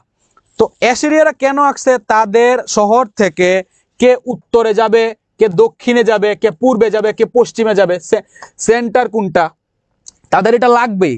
কেননা তারা কি করতো? রাজ্য বিজয়ে বের হইতো। বা যেহেতু রাজ্য বিজয়ে বের হইতো, কোন রাজ্য তাদের কোন দিকে অবস্থিত এগুলো তাদের জানতে হবে না? যেহেতু তারা কি? সামরিক রাষ্ট্র, তারা যুদ্ধ করে। এখন যুদ্ধ আমার মন চাইছে, আল্লাহর রাস্তে চল দিকে পূর্ব দিকে, এভাবে যাবে? এভাবে তো যাবে না। সে কিভাবে যাবে? আমরা পূর্ব দিকে 3 লাখ সৈন্য নিয়ে যাব, তোমরা পশ্চিম দিকে যাও। তারপর আমরা ওই দিকে গিয়ে কি করব? আমরা ওই দক্ষিণ দিকে বা কোন একটা দিকে আমরা মিলিত হব। এইরকম একটা প্ল্যানই তো ছিল না? তো যেহেতু তারা এরকম প্ল্যান করে আগাইতো, এই জন্য তারা সর্বপ্রথম 360 ডিগ্রিতে ভাগ করছে কারা? আমাদের এই এশিয়ারা। বুঝতে পারছো? জাস্ট আবার চিন্তা করো, তারা কোন দিকে যাবে, কিভাবে যাবে, এগুলো তাদের জন্য প্রয়োজন। কেন প্রয়োজন? কেননা তারা একটা সামরিক রাষ্ট্র। এই জন্য তারা পৃথিবীতে সর্বপ্রথম অক্ষাংশ বা ল্যাটিটিউড বা দ্রাঘিমাংশ বা লংডিটিউডে কি করছে? ভাগ করছে। অক্ষাংশ ইয়ে কি আমি তোমাদেরকে একটু বুঝাই। তোমরা 9-10 এর 3rd চ্যাপ্টারে, এই চ্যাপ্টারে তোমরা পড়ে আসছো, ভূগোল যে চ্যাপ্টারটাতে। এইটা দেখো, এই যে এটা হলো তোমার, ধরো এটা তোমার পৃথিবী। আরে কি আঁকছি রে, সরি। আচ্ছা এখানেই আঁকি না, দেখো এই যে এটা হলো তোমার পৃথিবী। তো এই যে এইগুলো হলো তোমার দ্রাঘিমাংশ, বুঝতে পারছো? আর এইটা হলো তোমার অক্ষাংশ। এই যে দ্রাঘিমাংশ আর অক্ষাংশ, এটা বৃত্তের ভিতরে তোমরা কি করতে পারো বুঝতে পারতেছো। এই জন্য বলা যায় যে অ্যাসিরীয় সভ্যতার এরা কি কি করছিল, অক্ষাংশ দ্রাঘিমাংশে ভাগ করছিল, বৃত্তরা 360 ডিগ্রিতে ভাগ করছিল, দুইটা ইনফরমেশন সেম সেম কাছাকাছি। এরপরে তোমরা চলে আসো সামরিক রাষ্ট্র, কারণ তারা কি করতো, যুদ্ধ বেশি করতো। তারা কোন নদীর তীরে, আসুর নদীর তীরে, আসুর নামে শহর গড়ে তুলছে, কোন নদীর তীরে, টাইগ্রিস নদীর তীরে। তাহলে টোটালি এখান থেকে কয়টা ইনফরমেশন তোমাদের নোট করতে হবে? 1 টাইগ্রিস নদীর আসুর, 1 সামরিক রাষ্ট্র, 2 লোহার অস্ত্র, 3 বৃত্ত, 4 অক্ষাংশ দ্রাঘিমাংশ ভাগ করছে কারা, অ্যাসিরীয়রা। যদি আরো যদি চিন্তা করো, অক্ষাংশ অ্যাসিরীয়, অক্ষাংশ অ্যাসিরীয় মনে থাকবে এভাবে, আর দ্রাঘিমাংশ তো দরকার নাই, কারণ অক্ষাংশ আসলে অল্টারনেটিভলি দ্রাঘিমাংশ আসবেই। তাহলে এই 4টা ইনফরমেশন অ্যাসিরিয়া থেকে মুখস্থ করো, ইনশাআল্লাহ আর কিছু করা লাগবে না। নোট ইট ডাউন করছো? নোট করলে সামনে আগাবো। প্রশ্ন করো।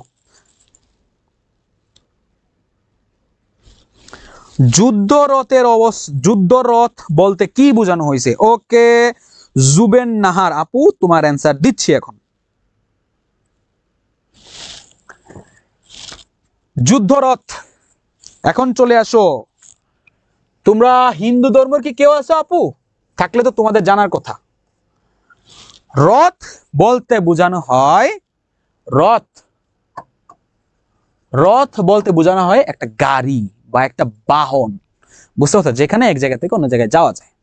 যুদ্ধরথ বলতে বোঝানো হয় যুদ্ধের সময় কোনো ব্যক্তি যখন এক জায়গা থেকে অন্য জায়গায় মুভ করার জন্য বা গমন করার জন্য কোন একটা যখন যানবাহন বা কোনো কিছু একটা ব্যবহার করে, তখন তাকে বলা হয় কি, রথ। বুঝতে পারছো? তো হিন্দু ধর্মের একটা বড় যুদ্ধ হয়েছিল মহাভারতের যে যুদ্ধটা, বুঝতে পারছো, এই মানে কুম্ভধর ভার্সেস মানে অর্জুনদের সাথে তোমার যে দুর্যোধন, ওদের সাথে যে যুদ্ধটা হয়েছিল মহাভারতের যুদ্ধ।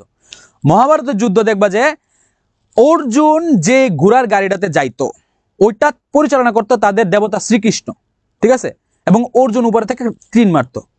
এবং তাদের যে রথটা আছে, ওইটা রথটা ছিল শ্রী হনুমানের, বুঝতে পারছেন, হনুমানের না ব্রহ্মাস্ত্রের। তো মানে যুদ্ধক্ষেত্রে এক জায়গা থেকে অন্য জায়গায় মুভ করার ক্ষেত্রে ঘোড়ার গাড়ি হোক বা অন্য কিছুই হোক, বাহুবলীতে তোমার যে বল্লাল দেবা কি করতো, মোটা মোটা বন গরু নিয়ে তার একটা রথ ব্যবহার করতো, এটাকে বলা হয় রথ। যুদ্ধরথ বলতে যুদ্ধ করার সময় যে যানবাহন ব্যবহার করা হয় তাকে বলা হয় যুদ্ধরথ। চলো সামনের দিকে আগাই। এরপরে চলে আসো ক্যালডিয়া সভ্যতা। ক্যালডিয়া সভ্যতা হলো তোমার সুমেরীয়, মেসোপটেমিয়া সভ্যতা, লাস্ট সভ্যতা। ক্যালডিয়া সভ্যতাটা গড়ে উঠেছিল মোটামুটি বেবিলন শহরকে কেন্দ্র করে। কোন শহরকে কেন্দ্র করে?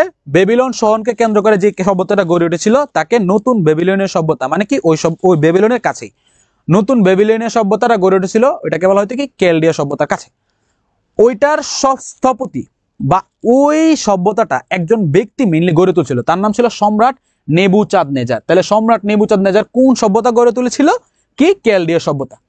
এখন এই লোক তার ওয়াইফরে, তার যে স্ত্রী, প্রিয়তম স্ত্রী, তাকে তিনি প্রাণাধিক ভালোবাসতেন। তারই ভালোবাসার প্রতিচ্ছবিতে উনি কি করছে, এমন একটা বিল্ডিং গড়ে তুলছে, এমন একটা উদ্যান গড়ে তুলছে, যে উদ্যান মাত্র একটা পিলারের উপরে দাঁড়ায় থাকে। বাট এটা আসলে এরকম না, বাট অনেক সুন্দর একটা উদ্যান গড়ে তুলছিল বা বিল্ডিং গড়ে তুলছিল, যে বিল্ডিং থেকে পুরো শহর সুন্দর করে দেখা যেত। কার জন্য? তার স্ত্রীর ভালোবাসার জন্য, ঠিক আছে। উনি কি করছিল, বেবিলনের যে একটা উদ্যান আছে বা শূন্য উদ্যান বা দ্য হ্যাঙ্গিং গার্ডেন অফ বেবিলিয়ন, কে করে তুলছিল? আমাদের এই সম্রাট নেবুচাঁদনেজার। তো এই বেবিলনের যে এটা আছে না, এটা ছিল পৃথিবীর সপ্তাশ্চর্যের একটা। সপ্তাশ্চর্য কোনগুলা? পৃথিবীর ইতিহাসে যে জিনিসগুলো সবচেয়ে বেশি আশ্চর্যপূর্ণ, যেগুলা তৈরি করা বা যেগুলোতে পৃথিবীতে মানে বিদ্যমান থাকার অনেকটা অসম্ভব হয়েছিল, এগুলোকে বলা হয়তো সপ্তাশ্চর্য। সপ্তাশ্চর্য কি আছে? মিশরের পিরামিড আছে, বেবিলনের আছে, তাজমহল আছে, মাচু পিছু যেটা আছে পেরুতে, চীনের মহাপ্রাচীর আছে, 5টা মনে পড়তেছে, আর 2টা মনে নেই। তো এই সপ্তাশ্চর্যের একটা ছিল কি, আমাদের এই বেবিলনের উদ্যান। তো দেখো টাইম, সময় রিলেটেড, টাইম রিলেটেড কোনো কিছু হইলে সেটা হলো কি ক্যালডিও। ক্যালেন্ডার দেখো, ক্যালডিও ক্যালেন্ডার সপ্তাহকে 7 দিনে ভাগ করছে, প্রতিদিনকে 12 জোড়ায় ভাগ করছে। কারা ভাগ করছে? আমাদের এই ক্যালডিয়ারা। যদি আসে সপ্তাহকে 7 দিনে কোন সভ্যতা বা কোন জাতির মানুষ সবচেয়ে বেশি ভাগ করছে? ক্যালডিয়ারা। প্রতিদিনকে 12 জোড়া, 12 ইন্টু 2 ইন্টু কত? 12 ইন্টু 2 ইকুয়াল 24। আমরা জানি কি 24 ঘন্টায় একদিন, তাইলে 24 ঘন্টায় ভাগ করছে কে? 24 ঘন্টায় ভাগ করছে কে? আমাদের কেলডিয়ারা। ওকে, এখন তোমরা চলে আসো, কেলডিয়ারা কি করছিল, আকাশে গিয়ে তারা 12টা নক্ষত্রপুঞ্জের সন্ধান পাইছিল। এই যে নক্ষত্রপুঞ্জের সন্ধান থেকে বর্তমানে যে 12টা রাশি ক্ষেত্র আছে না, জোডিয়াক, কুম্ভ, মেষ, সিংহ, বৃশ্চিক, কন্যা, তারপর আরো যে কি কি রাশিগুলো আছে, কণা রাশি, পুতুল রাশি, যা কি কি রাশিগুলো আছে, এই 12টা রাশি আসছে বা জোডিয়াক সার্কেল আসছে কোথা থেকে, আমাদের এই কেলডিওদের কাছ থেকে। ছোটবেলায় আমি যখন ক্লাস 9-10-এ পড়ি, আমি একজন মুসলমান, এগুলো বিশ্বাস করা শিরক, এখন করি না।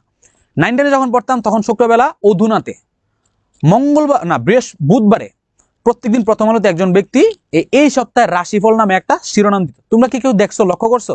লক্ষ্য করলে কমেন্টস করো তো। তো ওই শিরোনামে দিত যে এই সপ্তাহে কোন রাশির কেমন যাবে। রাশিফলগুলো তো দুইটা ভাগে, একটা হলো জন্মদিনে আর একটা হলো কি মাস হিসাবে, ঠিক আছে, দিন হিসাবে একটা মাস হিসাবে। তো আমি দুইভাবে, একটা পড়তে হলো কুম্ভ, একটা পড়তো বৃশ্চিকে, আমি দুইটা দেখতাম, দেখে বিশ্বাস করতাম যে আমার এই সপ্তাহটা কে হয়ে যাবে, নাউজুবিল্লাহ, এটা একটা শিরক, বাদ। তো এই যে রাশিচক্র বা জোডিয়াকটা আসছে না, এটা সর্বপ্রথম আসছে আমাদের কেলডিওদের মাধ্যমে। ওকে, তাহলে কেলডিওদের মাধ্যমে কি কি করবা, বেবিলন শহরকে কেন্দ্র করে গড়ে উঠছিল নতুন বেবিলন, 1 নেবুচাঁদনেজার, 0 উদ্যান, 2 3, এরপরে তোমাদের সপ্তাহে 7 দিন 12 জোড়া, 4 5, 12টা নক্ষত্রপুঞ্জ, 6, এই 6টা ইনফরমেশন লিখলে কেলডিও সভ্যতার কিছু লাগবে না। ফার্স্ট তুলো। জি ভাইয়া, নিউজ পেপারে দেখছি, গুড। বেবিলন সুন্দরটা আরো একবার বুঝান। বেবিলনের 0 উদ্যান মানে হলো তোমার বেবিলন শহরে সম্রাট নেবুচাঁদনেজার তার স্ত্রীর মনোরঞ্জনের জন্য অনেক সুন্দর একটা প্রাসাদ বানাইছিল, ওইটাই বেবিলনের 0 উদ্যান, এবং প্রাসাদটা অনেক উঁচাই ছিল, উঁচুতে ছিল। করছি ভাইয়া, ভোরে হতো, আমিও পড়তাম। হ্যাঁ জিকে ভাইয়া, ভাইয়া জিকে কোন বই কিনবো? জুবায়ের, মিহিরস, 2টা থেকে খন্দকার, 3টা থেকে যেটা কিনো, আমাদের জিকে পিডিএফ আছে, পিডিএফ গুলো লক্ষ্য করে হয়ে যাবে। আর যদি বেশি পড়তে পারো, একদম বেশি পড়তে পারো, তাহলে MP3 কিনো। চলে আসো, নোট ডান, সামনের দিকে আগাই। এরপরে চলে আসো কেলডিয়া সভ্যতার এই যে ছবিগুলো, এই যে দেখো, তুমি আপু, কে আপু, কোন আপু প্রশ্ন করছো যে ভাইয়া এই বেবিলনটা এটা কি, 0 উদ্যানটা আবার বুঝান। কোন ভাইয়া? শ্যামন্তী, শ্যামন্তী পৃথি, এই যে দেখো বেবিলন, কত সুন্দর একটা ভবন দেখছো, আজকে থেকে প্রায় 2000 বছর আগে, এটা হলো বেবিলন। আর এই যে বেবিলনের 0 উদ্যানের দর্তন ধ্বংসাবশেষ, এই যে দেখো। আর এটা ছিল তাদের এই সংস্কৃতির মানুষরা কিভাবে চলে, এই ছবিগুলো তোমরা গুগলে সার্চ দিলে এগুলো পেয়ে যাবে। এখন চলে আসো মিশরীয় সভ্যতা, যেই সভ্যতা থেকে একটা কোশ্চেন প্রত্যেক বছর কোনো না কোনো ইউনিভার্সিটিতে থাকেই। আমাকে একটু ফাস্ট যেতে হবে, কারণ সভ্যতা অনেকগুলো আছে, তো ঠিক আছে, আমি জানি না কতগুলো পড়াইতে পারবো তোমাদেরকে। যেহেতু কয়টা বাজে, অলরেডি 8টা বাজে, আমরা খুব সম্ভবত 1.5 ঘন্টার ক্লাস, তাও আমি 1.5 ঘন্টা বেশি পড়াবো। দেখো মিশরীয় সভ্যতা, যখন বর্তমান সময়ে ফুটবল বিশ্বকাপ হয়, ওইখানে একটা দেশ অংশগ্রহণ করে, নাম হলো তোমার মিশর। তো মিশরের আধুনিক নাম হলো ইজিপশিয়ান, বুঝতে পারছো? যেমন মিশরে অনেক গুরুত্বপূর্ণ একজন খেলোয়াড় আছে, নাম হলো মোহাম্মদ সালাহ লিভারপুলে খেলে। সে কিন্তু নিজেকে মিশরীয় বলে না, মিশরীয় বাঙালিদের টার্ম, বাট তারা নিজেদেরকে কি বলে, ইজিপশিয়ান বলে, বা ইজিপ্টের কান্ট্রির লোক বলে, ঠিক আছে। তো এটা একটা মুসলিম প্রধান কান্ট্রি। তো ইজিপশিয়ান যে সভ্যতাটা ছিল, এই সভ্যতাটা গড়ে উঠেছিল আফ্রিকার নীল নদের তীরে। দেখো নীল নদ নদী বিষয়ক সমস্যাগুলোতে আমি আমার ভিডিওতে দেখছিলাম যে নীল নদ মানে হইলো তোমার এমন একটা নদ, যে নদটা আফ্রিকার প্রায় 11টা, কয়টা, 11টা দেশের ভিতরে কি করছে, বয়ে বেড়াইছে। 11টা দেশের ভিতরে একটা দেশ হলো মিশর বা ইজিপ্ট, এই নদীর তীরে গড়ে উঠেছিল। তোমরা একটা জিনিস লক্ষ্য করবা, প্রাচীনকালে যতগুলো সভ্যতা ছিল, প্রায় সবগুলো সভ্যতায় নদীকে কেন্দ্র করে গড়ে তুলছে ভাই। কারণ আমাদের দৈনন্দিন কাজে সবচেয়ে প্রয়োজন হইলো পানি, ওয়াটার। পানি ছাড়া কোনো কিছুই পসিবল না, আল্লাহ তাআলা যদি চায় অন্য কোনোভাবে পসিবল। তো পানি আবার সুপেয় হওয়া উচিত, যেটা পান করা যায়, কাজ করা যায়। সমুদ্রের পানি মানুষ খেতে পারে না, কারণ এখানে অত্যাধিক পরিমাণে লবণ থাকে। সমুদ্রে মানুষ ভেসে থাকতে পারে অনেকক্ষণ, বুঝতে পারছো? তো এই জন্য তারা কি করতো, নদীর পাড়ে সভ্যতাগুলো গড়ে তুলতো। এই জন্য তোমরা দেখবা বিভিন্ন শহরগুলোতে বলে যে ওই নদীর তীরে, যেমন আমাদের কিশোরগঞ্জ কিশোরগঞ্জ কোন নদী, নরসুন্দা নদীর তীরে, নারায়ণগঞ্জ শীতলক্ষা নদীর তীরে, এরপরে বুড়িগঙ্গার তীরে ঢাকা গড়ে উঠছে, নড়াইল, চিত্রা, বগুড়া, করতোয়া, যশোর, কপোতাক্ষ, এই যে নদীগুলো তীরে গড়ে উঠছে, বুঝতে পারছো? তো নীল নদের তীরে গড়ে উঠছিল কোন সভ্যতা, মিশরীয় সভ্যতা। সময়ে আনুমানিক 3000 থেকে 3000 খ্রিস্টপূর্বাব্দ লাগবে না। দেখো মিশরের অনেক বড়, আমরা যে মুসলমান ধর্মের মানুষ, তাদের ফেরাউনের কথা বলতেই হবে না। তৎকালীন সময়ে যারা রাজা বাদশা ছিল তারা এতটাই ক্ষমতাশীল ছিল এবং তারা প্রজাদেরকে এতটাই ডোমিনেট করে রাখতো, তারা নিজেদেরকে খোদা বলে দাবি করতো। এটা না জানার কিছু না, তারা নিজেদেরকে কি বলে দাবি করতো? খোদা বলে দাবি করতো। এই যে দেবতুল্য শাসক, লাগবে না, এটা প্রশ্ন আসবে না। দেখো তৎকালীন সময় তারা বহু দেবতায় বিশ্বাসী ছিল। বহু দেবতা মানে কি? তারা একটা দেবতায় বিশ্বাসী করতো না, এগুলো কিন্তু লাগবে না, জাস্ট জানা রাখো। বহু দেবতায় বিশ্বাসী ছিল এবং তারা মৃত্যুর পরবর্তী সময়ে রাজা থাকবে এরকম একটা বিশ্বাস তাদের মধ্যে ছিল। এই জিনিসটা নোট ইট ডাউন করো না এখনো, বাট একটু পরবর্তীতে আসতেছি। দেখো, তো বহু দেবতার পরিবর্তে একমাত্র দেবতার চিন্তা ভাবনা নিয়ে আসছিল একজন ব্যক্তি। ওই ব্যক্তির নাম ছিল অ্যাটন। ব্যক্তির নাম কি ছিল? অ্যাটন। তো উনি তোমার যে এই বহু দেবতার পরিবর্তে একজন ব্যক্তি, ওনার নাম ছিল অ্যাটন, ঠিক আছে, সরি, একজন দেবতা ছিল অ্যাটন। ওই দেবতার পরিবর্তে উনি কি করছে? তোমার যে এই অ্যাটন দেবতার সাথে নিজের নাম মিল রেখে ওনার নাম রাখছিল ইখনাটন। ইখনাটন, অ্যাটন ছিল তাদের দেবতার নাম এবং দেবতার সাথে নাম ইয়ে করছিল ইখনাটন, নিজের নাম রাখছিল। এবং এই ধর্মটা চালু করছিল কে? আমাদের ইখনাটন। এবং তার স্ত্রী ছিল নেফারতিতি। নেফারতিতি ছিল তৎকালীন সময়ে সৌন্দর্যের রানী এবং উনার মতো সৌন্দর্য তৎকালীন সময়ে পৃথিবীতে কেউ ছিল না। এবং উনি ছিল সৌন্দর্য গৌরবের প্রতীক মিশরীয়দের কাছে। তো মিশরের মানুষরা সায়েন্সের দিকে খুব খুব বেশি আগায় ছিল। তারা কি করত? পিরামিড নির্মাণ করত। পিরামিড কেন নির্মাণ করত? পিরামিড, মিশর চিন্তা করলে অবশ্যই পিরামিড নিয়ে আলোচনা করতে হবে। পিরামিড নিয়ে আলোচনা করতে হবে। তো ওই সময়ে কি হইতো? তারা পিরামিড নির্বাচন করতো এই জন্য যে তারা বিশ্বাস করত তাদের যে দেবতারা যারা আছে না বা রাজারা, মৃত্যু পরবর্তী সময়ে তারা কি করবে? এই আফটার ডেথ, তারা মৃত্যু পরবর্তী সময়ে তারা কি করবে? তারা রাজা হিসেবেই থাকবে। তো তাদের দেহাবশেষকে বাঁচিয়ে রাখার জন্য তারা কি করত? বড় বড় পিরামিড তৈরি করত, যেখানে আলো বাতাসের পর্যাপ্ত পরিমাণে থাকবে, ঠিক আছে, এবং ওইখানে লাশগুলা পচবে না, ঠিক আছে। এটাকে বলা, এই জন্য তারা কি করত? পিরামিড বানাইতো। তো তারা কি করত? জ্যোতির্বিজ্ঞান বা অ্যাস্ট্রোলজিতে অনেক অনেক বেশি উন্নত ছিল এবং চিকিৎসা বিজ্ঞান বা হায়ারোগ্লিফিক লেখা বা প্রাচীন বর্ণমালা তৈরিতে তারা কি করতো? ইয়ে করতো। যেটা জিনিসটা নোট ডাউন করবা, পিরামিড নির্মাণ করতো মিশরীয়রা, নোট করো। হায়ারোগ্লিফিক বা বর্ণমালা, নোট করো। হায়ারোগ্লিফিক অনেক অনেক অনেক অনেক অনেক ইম্পর্টেন্ট, নোট করো এটা। এরপরে যেহেতু তারা নদীর তীরে বসবাস করত, তার মানে তারা কৃষিভিত্তিক। তার মানে কিন্তু এটা প্রশ্ন আসবে না যে মিশরীয়রা কিভাবে জীবনযাপন করতো, কৃষিভিত্তিক, প্রশ্ন আসবে না। বাট জানে রাখো তারা কৃষিকাজ করে তাদের জীবন ইয়ে করতো। দেখো, মূর্তি বা স্ফিংস সামনে আসতেছে, চিত্রকলা, পিরামিড, মমি প্রক্রিয়া ছিল তাদের গুরুত্বপূর্ণ। নেক্সট পেজে আসলে আমরা বুঝতে পারবো। প্লিজ তাড়াতাড়ি নোট করো। এই পেজ থেকে কি কি লিখবা? মৃত্যু পরবর্তী জীবনে, এটা লাগবে না। অ্যাটন থেকে ইকনাটন, এটা লিখবা। তার স্ত্রীর নাম ছিল নেফারতিতি, এটা লিখবা। পিরামিড নির্মাণ লিখবা। হায়ারোগ্রাফি ওয়ার্ডটা লিখবা। মূর্তি লিখবা। আর হলো তোমার মমি প্রক্রিয়া লিখবা। এখান থেকে আর কিছু লাগবে না। সামনে আসতেছি আমি, সামনের স্লাইডে গেলে আমরা মোটামুটি ক্লিয়ার হয়ে যাবে। ও ফাস্ট করো, ফাস্ট করো, তোমাদের কমেন্টস পড়ি। জি ভাইয়া, জি ভাইয়া। সভ্যতা কি সবগুলো পড়তে হবে? ভাই শুভ, শুভ মনোযোগ দিয়ে শুনো। সভ্যতা সবগুলো পড়তে হবে, কারণ এখান থেকে প্রত্যেক বছর 2 থেকে 3টা প্রশ্ন থাকে বাবা। 2 থেকে 3টা প্রশ্ন থাকে। আরো বড় কথা হলো, তোমার সভ্যতা তোমার বইয়ের লাইন টু লাইন আমি তোমাদেরকে পড়তে বলতেছি না বাবা, আমি ওয়ার্ডগুলো দিচ্ছি। দেখো, তুমি নোট না করলেও এর ক্লাসে অনেকগুলো পোলাপান যারা সিরিয়াসলি নোটগুলো করতেছে এবং তারা এগুলো পোস্ট করবে, পরবর্তীতে যখন পড়বে তখনও নোট করবে। এই নোটগুলো পড়লে তুমি জাস্ট নোটগুলো ফলো করো বাবা, তোমার লাইন টু লাইন পড়তে হবে না। আমি অনেক ইনফরমেশন কমাই দিচ্ছি, আমার বিগত অভিজ্ঞতা থেকে আমি বুঝতেছি যে এতটুকুর মাঝে হয়ে যাবে। মিশর নীল নদের দান। নীল নদের দান কেন বলা হয় জানো? নীল নদের দান বলা হয় এই জন্য, নীল নদের পানি এবং সবকিছু চিন্তা করে তারা কৃষিভিত্তিক জীবনযাপন করতো, তারা মাছটা সেখান থেকে পাইতো, জীবনযাপন করতো, এই জন্য বলা হয় নীল নদের দান মিশর। এখন তো সূর্য দেবতা, হ্যাঁ সূর্য দেবতা।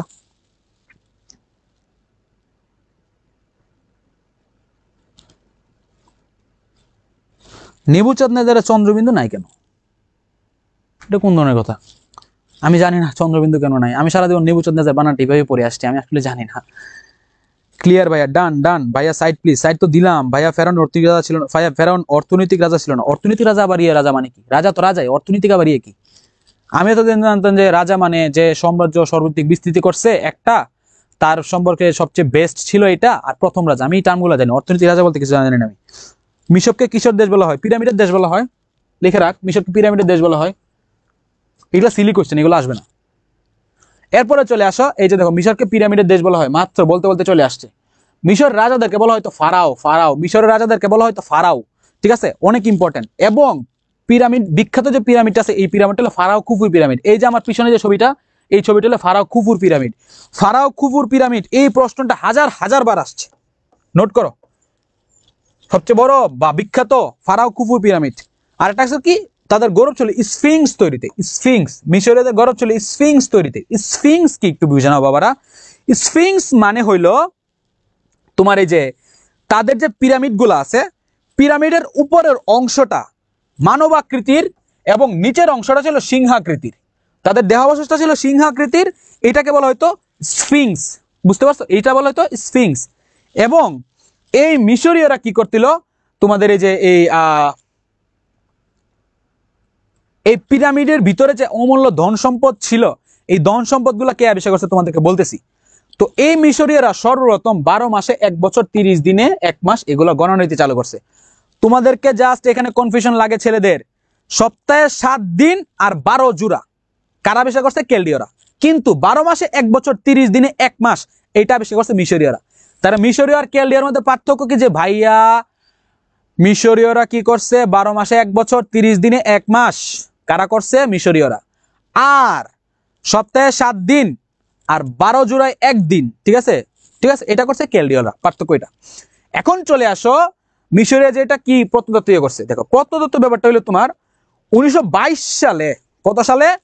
1922 সালে একজন ব্যক্তি, যা ব্যক্তির নাম ছিল হার্ডওয়ার্ড কার্টার, ঠিক আছে, হার্ডওয়ার্ড কার্টার, হার্ডওয়ার্ড কার্টার, উনি কি করেছিল তৎকালীন সময়ে একজন বিখ্যাত ফারাও, তার নাম ছিল তুতেনখাম বা তুতেন খান, ফারাও তুতেন খান। তুতেন খান অনেক সময় অনেক বই তুতেন খাম দেওয়া আছে, লিখো এটা।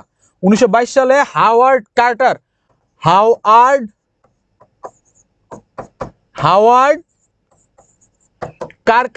কার্টার, তুতেনখাম একজন ফারাও, উনার সমাধি আবিষ্কার করার ফলে পৃথিবীতে হইচই পড়ে গেছে যে এত বড় জিনিস কিভাবে পসিবল। আজকের থেকে প্রায় 4000 বছর পূর্বে বা এত বছর পূর্বে মিশরের যে পিরামিড আছে না বাবদন, এই পিরামিডের এক একটা পাথর উচ্চতা কয়েক টন, যে পাথর বর্তমান সময়ে এক জায়গা থেকে আরেক জায়গায় নিতে গেলে কয়েকটা ট্রাক লাগবে, আর উচ্চতা হলো প্রায় 3 থেকে 400 মিটার। জাস্ট চিন্তা করো, আমরা নিজেদেরকে সভ্য বলে দাবি করি, আজকে থেকে 4000 বছর পূর্বে তারা কিভাবে 300 মিটার উপরে এত বড় বড় পাথর তুলছিল। পৃথিবীর সবচেয়ে অমীমাংসিত যত রহস্য আছে তার মাঝে একটা রহস্য হলো এটা, যে 400 মিটার উপরে এত বড় বড় পিরামিডগুলো কিভাবে, মানে পাথরগুলো কিভাবে তুলছিল। এবং পৃথিবীর বর্তমান সবচেয়ে বড় উঁচু ভবন হলো ব্রুজ খলিফা। ব্রুজ খলিফার উপরে যে বিল্ডিংটা সবচেয়ে উপরে, একটা কাচের সাথে আরেকটা কাচ এবং একটা ইটের সাথে আরেকটা ইট যে লাগানো আছে না, সবগুলো 100% সঠিক না, ওইটাকে বলা হয় যান্ত্রিক ত্রুটি। এই যান্ত্রিক ত্রুটি ব্রুজ খলিফায় আছে। 2000 সালে আমরা আধুনিক যুগে বসবাস করতেছি, যান্ত্রিক ত্রুটি ব্রুজ খলিফায় আছে, কিন্তু আমাদের পিরামিডে যান্ত্রিক ত্রুটি নাই। এবং এত বড় উপরে 0.0% যান্ত্রিক ত্রুটি, তাহলে বুঝো কত বছর আগে তারা কত উন্নত ছিল। মিশরীয়দের এই জিনিসগুলো আজও অমীমাংসিত।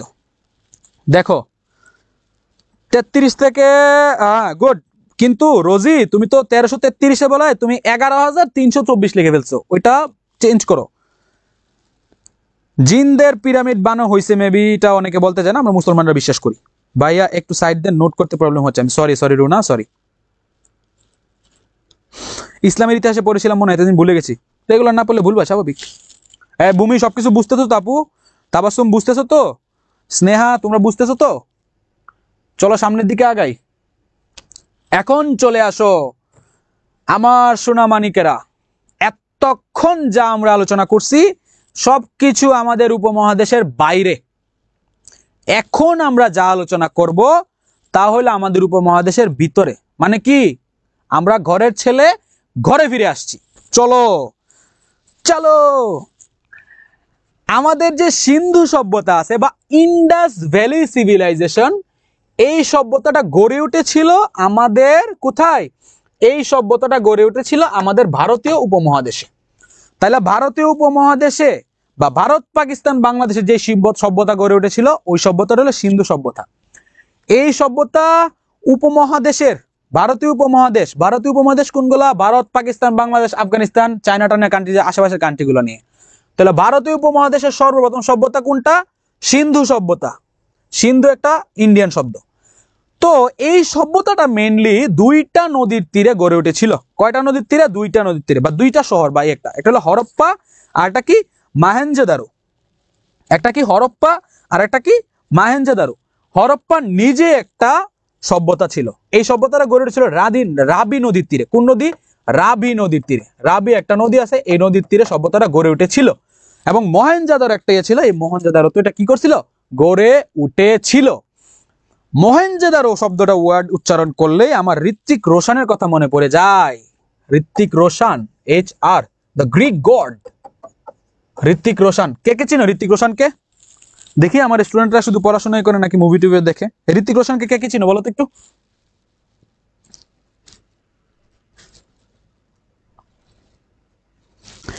তাইফা ইবনে ঈশা, আমার বান্ধবী একটা ছিল ঈশা নামে। ঈশা তুতেন খান মানে হইল উনার যে সমাধিটা ছিল, পিরামিডটা ছিল, এটা 1922 সালে হাওয়ার্ড কার্টার নামক একজন প্রত্নতত্ত্ববিদ এই জিনিসটা খুঁজে পায়। ঠিক আছে, খুঁজে পাওয়ার পরে এখানে যে এই অনেক ধরনের ধন সম্পদ এগুলো আছে, এগুলো জানার পরে পৃথিবীতে একটা আলোচনা সৃষ্টি হয়, আলোড়ন তৈরি হয়। এরপরে এটা সবার মাঝে আসে। বর্তমান সময়ে ট্যুরিজমরা বা ট্যুরিস্টরা এখানে যায়, অনেক টাকা ইনকাম করে মিশর। এই তো ক্রিশ সেম, আমি চিনি, আমার ফেভারিট অ্যাক্টর। বাবা সুমাইয়া চিনি। মিসবা সার্চ দে, ঋত্বিক রোশন লিখে, চিনি, সবাই চিনো। একটা আঙ্গুল বাঁকা চিনি, বাঁকা না, ওর একটা আঙ্গুল একটু ইয়ে আছে। যাই হোক, ঋত্বিক রোশন ওনার লাইফে একটা মুভি করছিল, মুভির নাম ছিল মহেঞ্জোদারো। মহেঞ্জোদারো একটা মুভি করছিল, মুভিতে তার লিড অ্যাক্টর ছিল পূজা হেজ। ঠিক আছে, মুভিটা একটা ফ্লপ মুভি ছিল। ওই মুভিটা আজকে থেকে প্রায় যত বছর আগে ছিল, ওই আগের বছরের সভ্যতাকে চিন্তা করে করছিল মহেঞ্জোদারো। তো মহেঞ্জোদারো মুভি যখন ফ্লপ হয়, তার কাছে যখন বাহুবলী মুভির অফার যায়, সে এক কথায় বলে দিতে যে না, প্রাচীন মুভি আমি আর করবো না, জাস্ট খালি ফ্লপ খাই। তার একটা মুভি ছিল যোধা আকবর, যোধা আকবর ফ্লপ হয়েছিল, এটা ফ্লপ হয়েছিল। তারপরে সে বাহুবলী করে নাই, বাহুবলী করে প্রবাস ইতিহাস রচনা করে ফেলছে। তো মহেঞ্জোদারো যে সভ্যতাটা, এই সভ্যতাটা ছিল সিন্ধু সভ্যতার সময়। আবার ওই মুভিটা দেখলে ওই সভ্যতার ওই সময় মানুষ কিরকম ভাবে চলাফেরা করতো তা জানতে পারবা। তো আমি আমার যে ক্লাসগুলো আছে, ওই ক্লাসগুলোতে জাবির জাতি নিয়ে আলোচনা করছিলাম, বাঙালি জাতির উৎপত্তিতে। তো জাবির জাতিরা সাউথ ইন্ডিয়াতে বসবাস করত, এবং মনে করা হয় যে সিন্ধু যে সভ্যতাটা গড়ে উঠছে, এই সভ্যতাটা গড়ে তুলেছিল কারা? দ্রাবিড় জাতি। কারা? দ্রাবিড় জাতি। দ্রাবিড় জাতি কি করছিল? সিন্ধু সভ্যতা গড়ে উঠেছিল। তাহলে সিন্ধু সভ্যতা কোথায় গড়ে উঠছে? হরপ্পা এবং মহেঞ্জোদারো এর প্রধান কেন্দ্র ছিল। এবং মহেঞ্জোদারো অর্থের একটা বাংলা অর্থ, এই বাংলা অর্থের নাম হলো মৃতের ডিবি। মহেঞ্জোদারো আর বাংলা অর্থ হলো মৃতের ডিবি। দেখো, এই সভ্যতা গড়ে তুলেছিল কারা? ইয়েরা। কারা? কি বলে, দ্রাবিড় জাতিরা। এখন সবচেয়ে পোলাপান যে জিনিসটাতে ভুল করে, এই জিনিসটা ভাইয়ারা একটু মাথা দেখে দেখো। আমি তোমাদেরকে মজা করে একটা জিনিস বুঝাইছিলাম, সু চু, সুমেরীয় চাকা, তাই না? সুমেরীয় চাকা, সুমেরীয় সেচ, সুমেরীয় আর হলো তোমার সেচ পড়াইছিলাম না? দেখো বাবারা, আমি তোমাদেরকে বলছিলাম সুমেরীয় মানুষরা কৃষি কাজ করে জীবন নির্বাহ করত, এই জন্য তারা উন্নত সেচ ব্যবস্থা তৈরি করছিল। সেচ আর পয় নিষ্কাশন, it's not same, they are different. তারা আলাদা। সেচ আর পয় নিষ্কাশন এক না। সেচ ব্যবস্থা গড়ে তুলেছিল সুমেরীয়রা, কিন্তু শহরে পাকা রাস্তা, ওয়াশরুম ব্যবস্থা, ড্রেনেজ ব্যবস্থাকে বলা হয় নগর পরিকল্পনা। এই জিনিসটা করে তুলেছিল কারা? সিন্ধু সভ্যতা।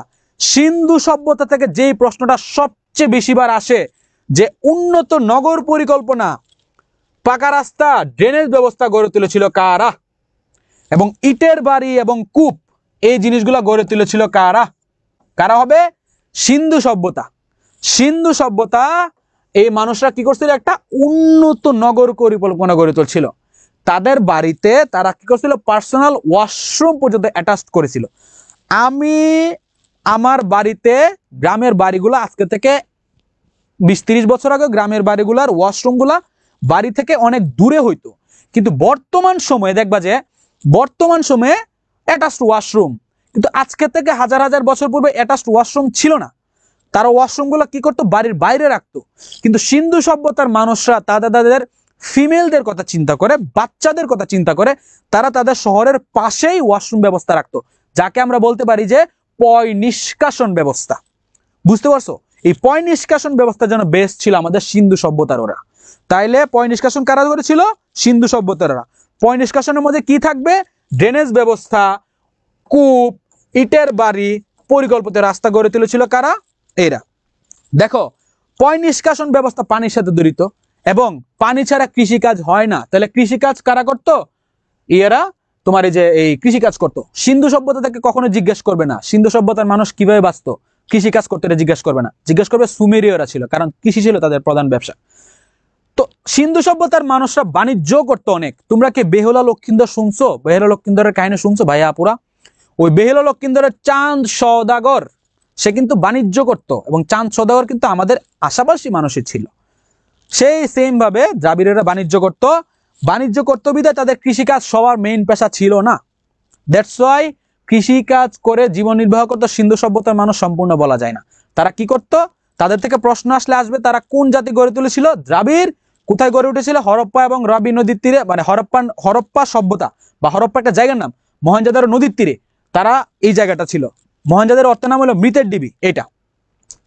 এরপরে চলে আসো তৎকালীন সময়ে জিনিসগুলো ওজন করার জন্য, যে আমরা একটা জিনিস 500 গ্রাম নাকি 1 কেজি, তোমাকে আমি টাকা দিছি বা তোমাকে আমি তামার পাতার একটা মুদ্রা দিছি, তুমি আমাকে যে 4টা জিনিস দিবা বা তুমি আমাকে চাল দিবা, ডাল দিবা, এই জিনিসগুলো কতটুকু দিবা, এই জিনিসগুলো সুষম বন্টনের জন্য বা ভাগ করার জন্য কি করছিল? আমাদের এই বাটখারা যেটা আছে এটা করছিল কারা? আমাদের সুমেরিয়ার, সরি সিন্ধুরা।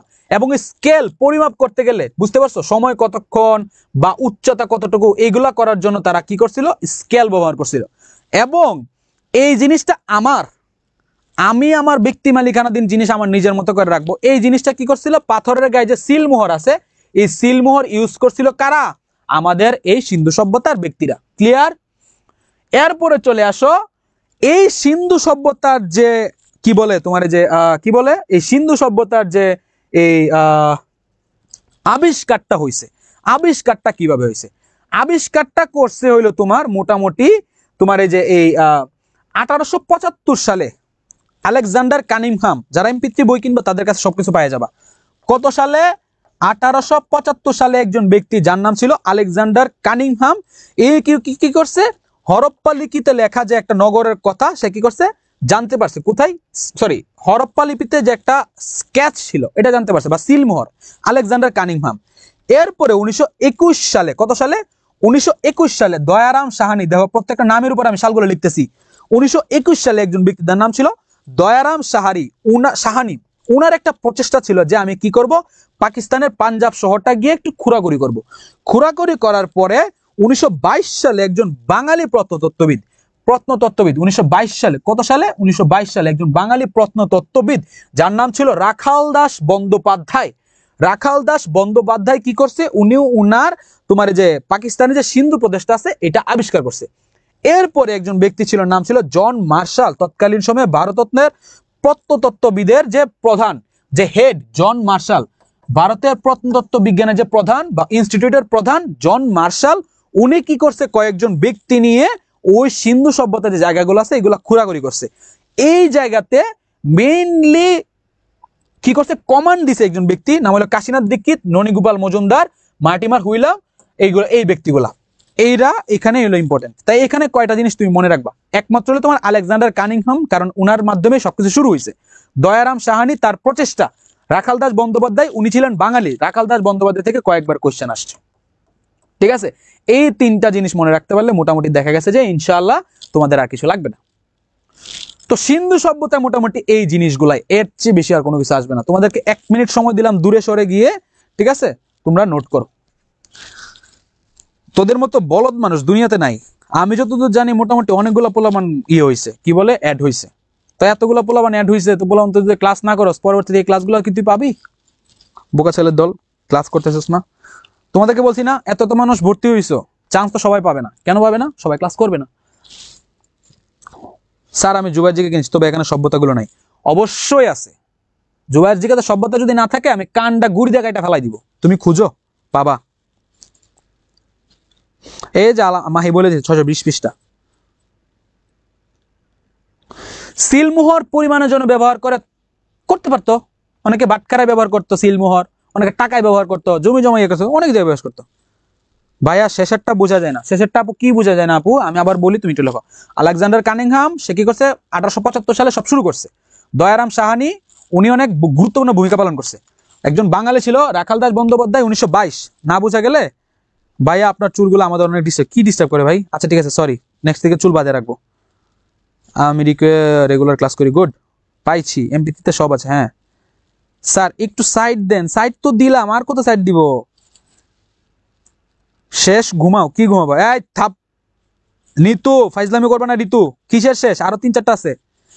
সাইড প্লিজ, দিলাম তো, আর কত সাইড দিব? সাইড দিতে দিতে আমি দূরে সরে যেতেছি। 30 সেকেন্ড সময়, তাড়াতাড়ি নোট করো, আমরা ফিনিশিয়ার সভ্যতায় যাব। আর অনেকগুলো আছে ভাই, শেষ করতে হবে তো। কয়টা বাজে? 8:30 বাজে গেছে, আর আধা ঘন্টা শেষ করতে হবে। তোমাদের ক্লাস নর্মাল ক্লাস 1.5 ঘন্টা, 1 ঘন্টা 15-20 মিনিট, বাট আমি তাও তোমাদেরকে বেশি পড়াবো, কোনো সমস্যা নেই।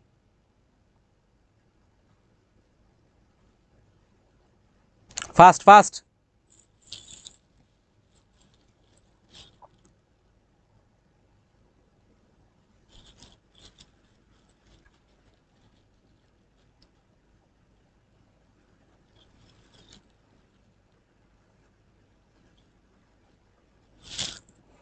চলো সামনে গাই। এই যে দেখো সিন্ধু সভ্যতা, এই যে দেখো ড্রেনেজ ব্যবস্থা, ড্রেনেজ ব্যবস্থা, ড্রেনেজ ব্যবস্থা, এই যে কূপ, ড্রেনেজ ব্যবস্থা, এই যে মহেঞ্জোদারো যে শহরটা ছিল, এই যে দেখো ড্রেনেজ ব্যবস্থা, ড্রেনেজ ব্যবস্থা, এই যে দেখো ড্রেনেজ ব্যবস্থা, সবগুলো দেওয়া আছে। এবং তাদের এই যে দেখো তাদের গয়নাগুলো দেখো, এই যে গয়নার ভিতরে সিলমোহর আছে, এই যে গয়নার ভিতরে সিলমোহর আছে, সিলমোহর আছে, এই যে গয়নার ভিতরে মুদ্রা, এই যে তামার পাত্রের মুদ্রাগুলা দেখছো, ক্লিয়ার হয়ে যাবে। চলে আসো ফিনিশীয় সভ্যতা। ফিনিশীয় সভ্যতা থেকে জাস্ট 2-1টা জিনিস পড়বা। তো এই সভ্যতাটা মেইনলি ছিল, ফিনিশীয় সভ্যতা মেইনলি ছিল লেবানন যে কান্ট্রিটা আছে, লেবাননের যে একটা পর্বত ছিল, লেবাননের পর্বতগুলা, এবং নিচে ছিল ভূমধ্যসাগর। এই ভূমধ্যসাগর এর মাঝখানে ছিল ফিনিশীয়রা। লেবানন পর্বত এবং ভূমধ্যসাগর, ভূমধ্যসাগরটা ছিল যে ভূমধ্যসাগর, ভূমধ্যসাগর, এই ভূমধ্যসাগর আর লেবানন পর্বতের মাঝখানে জায়গাটা ছিল, এটা ছিল কি ইয়ারা। এখন তোমাদের প্রতি আমার একটা প্রশ্ন, আচ্ছা ভাইয়া বলো তো লেবানন যে কান্ট্রিটা আছে এই কান্ট্রিটার অবস্থান কোথায়? তোমরা কি জানো লেবানন যে কান্ট্রিটা আছে এই কান্ট্রিটার অবস্থান কোথায়? বলো তো দেখি, লেবাননের অবস্থান কোথায়, কেউ জানো কিনা?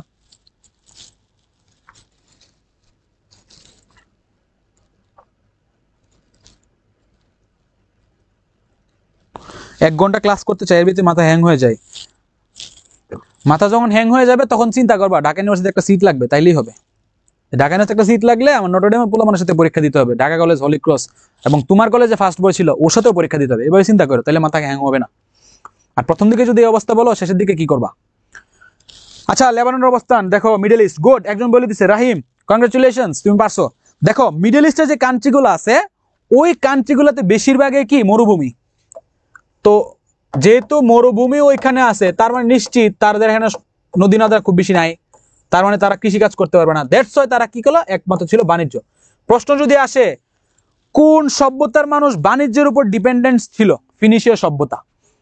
তো যেহেতু তাদের বাণিজ্য ছিল, তো বাণিজ্য তারা কি করতো, অনেক সময় কাফেলার মাধ্যমে করত, অনেক সময় জাহাজের মাধ্যমে করত। তো জাহাজের মাধ্যমে যখন করত তখন তারা কি করবে, তারা কোন দিকে যাচ্ছে, কিভাবে যাচ্ছে এটা জানতে হবে না, এই জন্য তারা কি করতো, আকাশের উপর দিকে তাকাইতো। দেখবা তোমরা আকাশে যখন তাকাবা রাতের বেলায়, দেখবা যে উত্তর দিকে একসাথে 7-8টা তারা একসাথে আছে, ওইগুলারে বলা হয়তো নর্থ স্টার বা ধ্রুব তারা। এই ধ্রুব তারা দেখে তারা দিক নির্দেশন করতো যে হ্যাঁ এটা উত্তর দিক, তার মানে এর বিপরীত দক্ষিণ দিক, তার মানে আমরা দক্ষিণ দিকে যাচ্ছি। এই ধ্রুব তারাগুলো তারা দেখতো, এবং দেখে তারা জাহাজের মাধ্যমে কি করত, রওনা করত। এবং জাহাজ যারা চালাইতো সমুদ্র দিয়ে বা যে কোনো জায়গা দিয়ে, দক্ষ যে মানুষগুলো আছে তাদেরকে বলা হতো নাবিক। এই নাবিক এবং জাহাজ নির্মাতা হিসেবে তাদের পরিচিতিটা ছিল একদম কি ভিন্ন। এবং নর্থ স্টার বা ধ্রুবতারা দেখে তারা কি করত, দিক নির্দেশনা করত। এই যে দেখো, এই জন্য ধ্রুবতারাকে, যেহেতু ধ্রুবতারা আইডেন্টিফাই করছে কারা, ফিনিশীয়রা, এই জন্য ধ্রুবতারাকে বলা হয় কি ফিনিশীয় তারা বা ফিনিশিয়ান স্টার। তো সভ্যতার ইতিহাসে সর্বপ্রথম বর্ণমালা, বর্ণমালা নট লেটার বেসড আলফাবেট বা কিউনিফর্ম, কিছুই না, বর্ণমালা আবিষ্কার করছে ফিনিশীয়রা, ঠিক আছে, এবং তারা প্রায় 22টা বর্ণমালা কি করছে, আবিষ্কার করছে। তাহলে সভ্যতার ইতিহাসে কি ইউনিফর্ম করছে একজন, বা লেটার বেসড আলফাবেট বা বি বেড যারা করছে তারা ছিল সুমেরীয়রা, ঠিক আছে। আর বর্ণমালা বা আলফাবেট করছে কারা, আমাদের এই ইয়েরা, কি বলে, এই ফিনিশীয়রা। ফিনিশীয়রা বর্ণমালা করছে, আলফাবেট অনেক অনেক ইম্পর্টেন্ট। এবং যেহেতু তারা বাণিজ্য করত, তারা বাণিজ্য তো কৃষিকাজ তারা করতে পারে নাই, এই জন্য তারা কি করতো, আমি তোমাদেরকে ক্লাসের প্রথমে বলছি যে মাটির পাত্র তৈরি করতো, বিভিন্ন কাপড় তৈরি করতো, রং তৈরি করতো, আর একটা জিনিস লেখো, সুগন্ধি। কারা, আমাদের এই ফিনিশীয়রা। গেল ফিনিশীয়, ফিনিশীয় মধ্যে আর কিছু লাগবে না। এরপরে চলে আসো ভাই, তোরা আমার চুল নিয়ে পড়ছিস কেন ভাই? তোরা বলতেছিস ভাই আমার চুলগুলো অনেক সুন্দর, আমার প্রোফাইলটা ঘাটিস, তাহলে দেখতে পারবে যে আমার চুলগুলো আগে আর কত সুন্দর ছিল, এখন তো একদম টাক হয়ে গেছে, সব চলে গেছে। প্রোফাইলটা ঘাটলে দেখতে পারবা। যাই হোক, আর আমি বিশ্বাস করি আমার চুলে বদনজর দেখে দিয়ে আমার চুল চড়ে গেছে। যাই হোক, এটা আমাদের ক্লাসের টপিক না। দেখো, নোট করছো, বাণিজ্য ছিল তাদের মেন উৎস।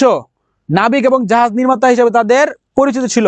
নর্থ ইস্টার বা ধ্রুবতারা দেখে তারা কি করতো, দিক নির্দেশ করতো, বর্ণমালা করতো, তৈরি করতো। এতটুকু, আর কিছু লাগবে না এখান থেকে। এই 5টা ইনফরমেশন তাড়াতাড়ি সাইড দিয়ে রাখছি, তাড়াতাড়ি করো।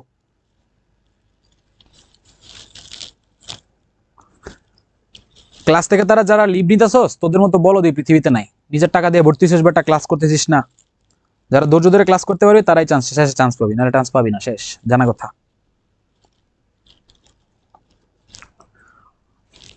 চলো সামনে এই জায়গায়, সময় কই আমাদের। এই যে দেখো ফিনিশিয়ান, এই যে দেখো একটা জাহাজের ছবি, কতজন মানের নাগরিক মিনে, তোমরা দেখছো না, এই ইন্দোনেশিয়ান, এটা এটা দেখছো না, ওইটাতে জাহাজের ইসে, এই যে দেখো জাহাজ, বুঝতে পারছো তারা কি ছিল, জাহাজ এবং নাবিক হিসেবে দিয়েছিল না। এই যে তারা কি করতো, বাণিজ্য করতো, যেহেতু বাণিজ্যের ধারণা ছিল এখানে। এরপরে দেখো তাদের আলফাবেট, 1 2 3 4 5 6 7 8 9 10 11 12 13 14 15, এই যে দেখো তাদের যে 22টা আলফাবেট ছিল না, এই যে 22টা আলফাবেট। এবং এই আলফাবেট থেকে আমাদের বর্তমান যে আলফাবেট গুলো আছে, এই যেমন দেখো ডি আসছে এখান থেকে, এইচ আসছে এখান থেকে, ডব্লিউ আসছে এখান থেকে, জেড আসছে এটা থেকে, এইচ আসছে এটা থেকে, ও আসছে এটা থেকে, টি আসছে এখান থেকে, ওয়াই আসছে এখান থেকে, এগুলো মোটামুটি এখান থেকে আসছে। গুড।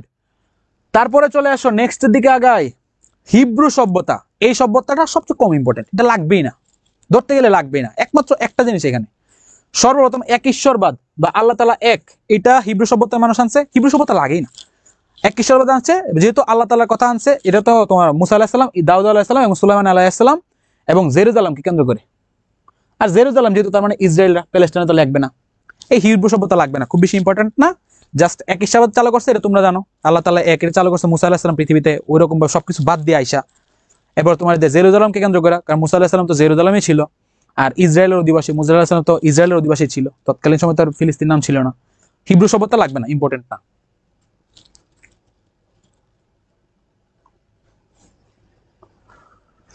চৈনিক সভ্যতা, উং চিং ছা ছিং ছিং, চৈনিক সভ্যতা। দেখো, চৈনিক সভ্যতা থেকে 2-3টা প্রশ্ন থাকতে পারে অনেক সময়, ইম্পর্টেন্ট। তো চৈনিক সভ্যতা মানে হইল তোমার আমাদের প্রাচীন এবং বর্তমান চীনকে কেন্দ্র করে, কোথা থেকে, বর্তমান চীনকে কেন্দ্র করে যে সভ্যতা গড়ে উঠেছিল তাকে বলা হয় চৈনিক সভ্যতা। তো এই সভ্যতা আমাদের ভারতীয় উপমহাদেশের অনেক প্রাচীন সভ্যতাগুলোর মাঝে একটা। তো চীনের যে মানুষগুলা ছিল, তাদের দিগ্বিজয় বা তাদের ভ্রমণ সবচেয়ে বেশি ছিল।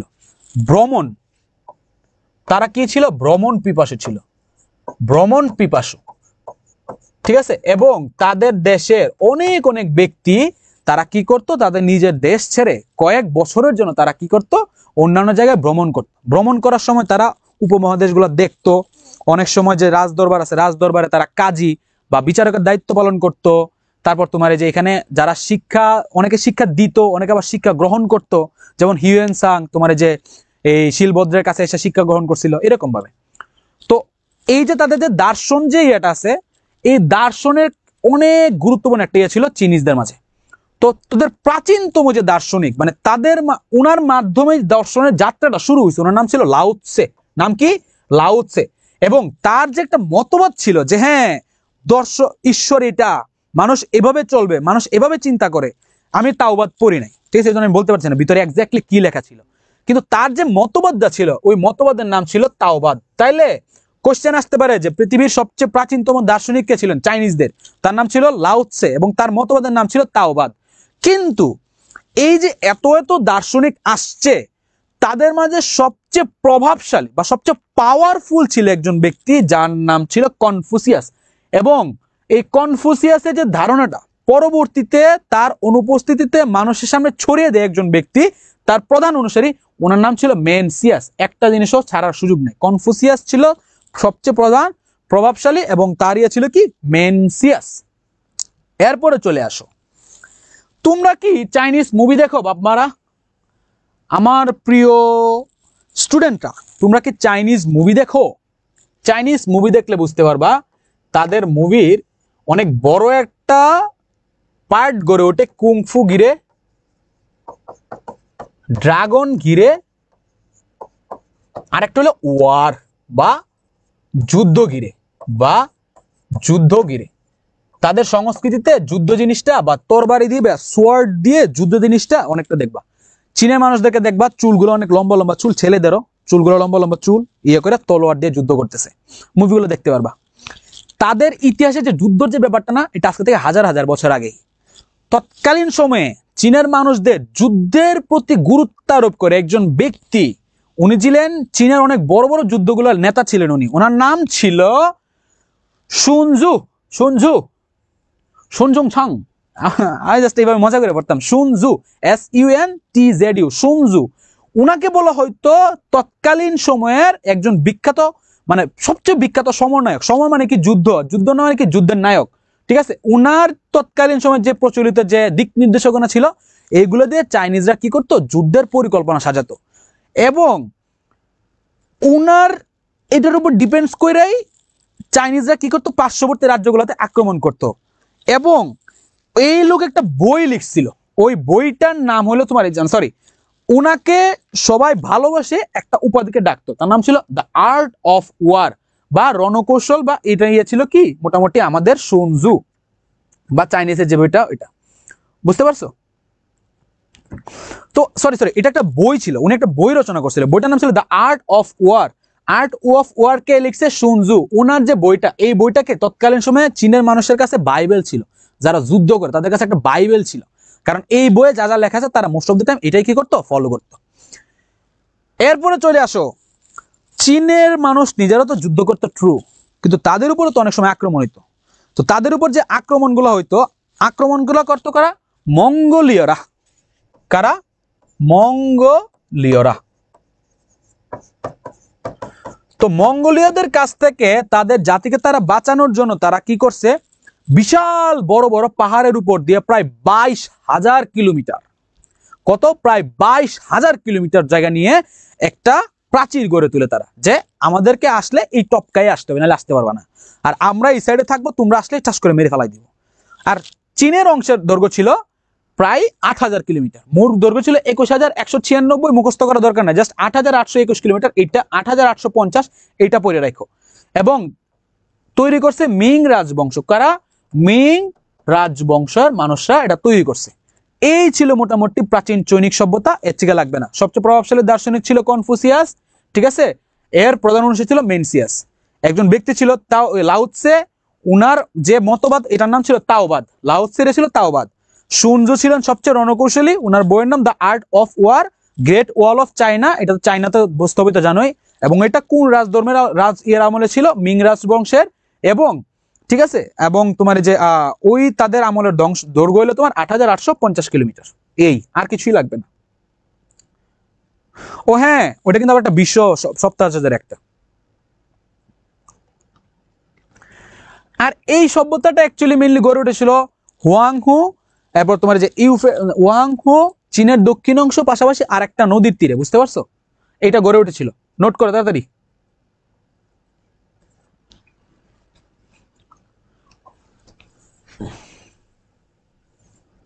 দেখো আমি লিখি,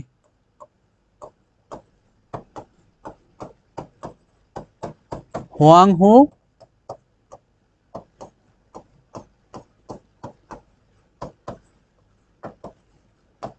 ইয়াংসিকিয়ান, এইটা হলো দুইটা নদী।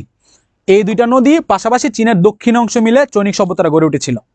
পাশাপাশি south part of China, south part of China. ভাই আমি লেখা আমার সুন্দর না, বাট আমি কিন্তু বারবার রিপিট করি, সাউথ পার্ট অফ চায়না।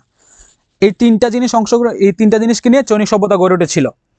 এবং এই যে হুয়াংহো, এই হুয়াংহো নদীকে বলা হয় চীনের দুঃখ।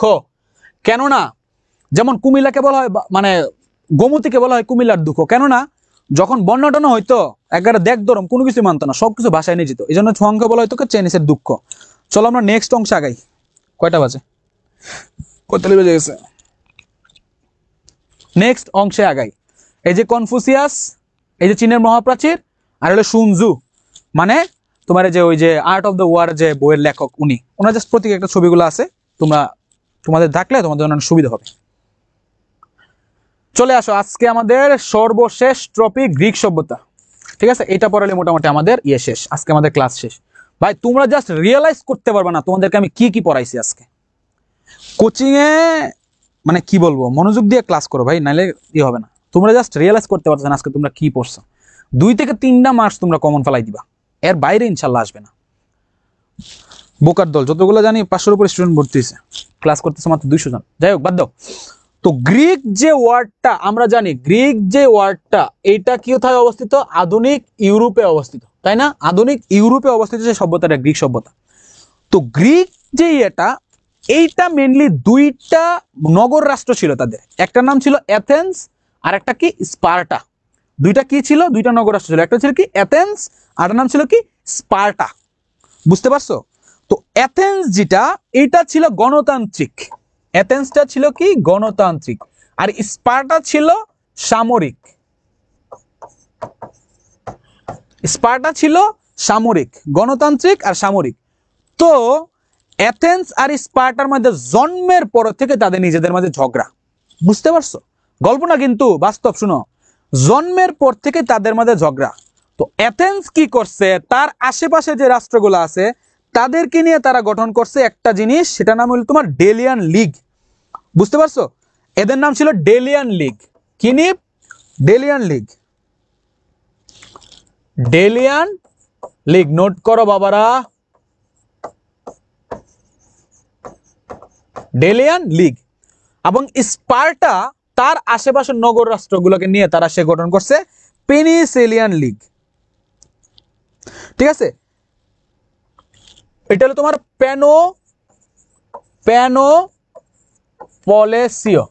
পেনোপলেসীয় লিগ। কে গঠন করছে? স্পার্টা। তো স্পার্টা আর অ্যাথেন্সের মাঝে কি করছে, একটা পর্যায়ে তুমুল যুদ্ধ হয়। গণতন্ত্র বরং সামরিক। গণতন্ত্র মানে কি, যারা at the end of the day জনগণের কথায় দেশ চালায়। আর সামরিক রাষ্ট্র মানে কি, যারা কি করে সরকার ব্যবস্থায় যারা কি করে সৈনিকরা দেশ চালায়।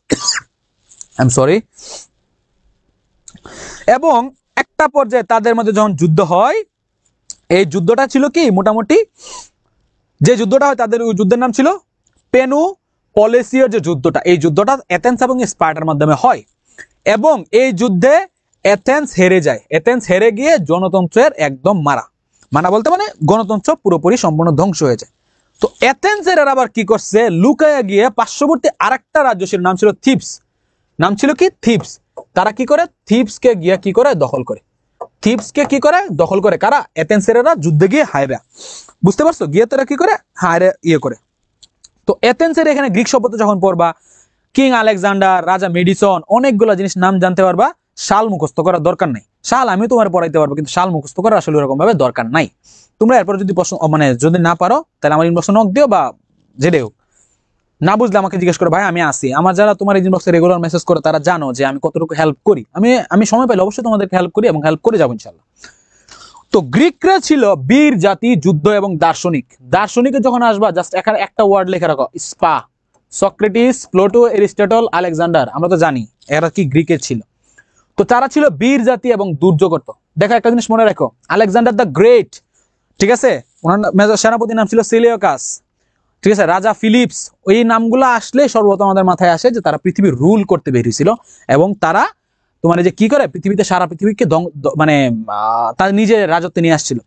একটা কথা আছে না, veni vici vidi Alexander the Great দিয়ে বলছিল যে এলাম দেখলাম জয় করলাম, সেই ব্যক্তি কিন্তু গ্রিক সভ্যতা ছিল, বুঝতে পারছো? দেখো, আর এই যে এথেন্সের যে দুইটা সংসদ ছিল, এরিওপোগাস এসকাইলাস, এগুলো লাগবে না। এটা তোমার একটা হলো তোমার যে গরু দ্বারা নিয়ন্ত্রিত বা জনগণ নিয়ন্ত্রিত, আর এসকাইলাস ছিল সাধারণ জনগণ নিয়ন্ত্রিত, এগুলো লাগবে না। গণতন্ত্রের জন্মস্থান এথেন্স, কিভাবে মনে রাখবা? এই যে এথেন্স আর স্পার্টার যুদ্ধ হয়েছিল, এথেন্স কি করছিল? গণতন্ত্রের ভিত্তিক রাষ্ট্র, তার মানে গণতন্ত্রের জন্ম হয়েছিল কোথায়? এথেন্সে। এরপরে দেখো, এথেন্সের যে একজন লোক ছিল, গুরুত্বপূর্ণ একজন রাজা, নাম ছিল পারিক্লিস। এই ব্যক্তি কি করছিল? গণতন্ত্র স্থাপন করছিল। পারিক্লিসের সময় ছিল এথেন্সের স্বর্ণযুগ, মানে এই সময়ে জনগণরা খুব বেশি হ্যাপি ছিল, কোনো ধরনের কোনো যুদ্ধরাষ্ট্র হয়েছিল না, কোনো কিছু হয়েছিল না। তো এই জিনিসটা ছিল এথেন্সের গ্রিক সভ্যতার ইয়ে। গ্রিক সভ্যতা আর অনেক আছে, সামনে আগায়, হ্যাঁ, সময় কম। আচ্ছা বাবারা, তোমরা বুঝতেছো তো? আমি কিন্তু আজকে তোমাদের কমেন্টস খুব কম পড়তেছি, দাঁড়াও তো একটু কমেন্টস পড়ি, কি লিখতেছো নাকি না লিখতেছো। ভাইয়া আর যে কি কি শিখবো ভাই? রোমান সভ্যতা লাগবে না, রোমান সভ্যতা লাগবে না। সুনজু হবে, সুনজু নাকি সানজু? সুনজু সানজু ভাই, এত কিছু লাগবে না। SUNTZU, সুনজু সানজু একটা হইলেই তো হইতেছে, এত প্যারা নাও কেন?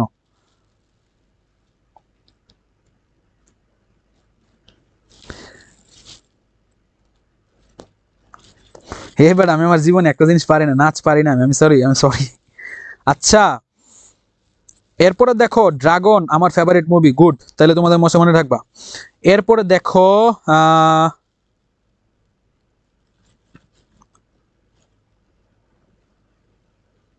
এই সানজু না সুনজু, হুয়াং হু ইয়াং সিকিয়ান। এই কে আমাকে কি বলো নাকি না বলো, এটা নাকি তোমরা মারামারি করো না, তোমরা আমার ক্লাস করো। গোমতী নদীকে কুমিল্লার দুঃখ বলা হতো, কারণ হলো তোমার গোমতী দিয়ে যখন বন্যা হইতো সব ভাষায় নিয়ে যেত, এই জন্য। পারস্যিক সভ্যতা এর মাঝে লাগবে, এর মধ্যে চলে আসবে তো। মেসোপটেমিয়া সভ্যতা ওইটা পারস্য সভ্যতার মতো। এরিস্টটল এই সভ্যতার মানুষ ছিল।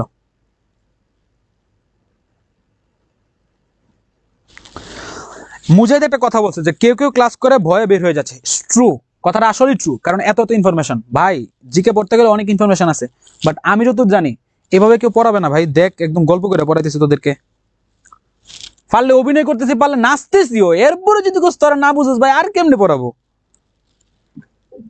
গ্রিক সভ্যতা একটু কঠিন, আসলেই কঠিন, কারণ গ্রিক অনেক মাথার উপর দিয়ে গেল, সব গেলে গেলে হবে না। সক্রেটিস, প্লেটো, এরিস্টটল, ওকে।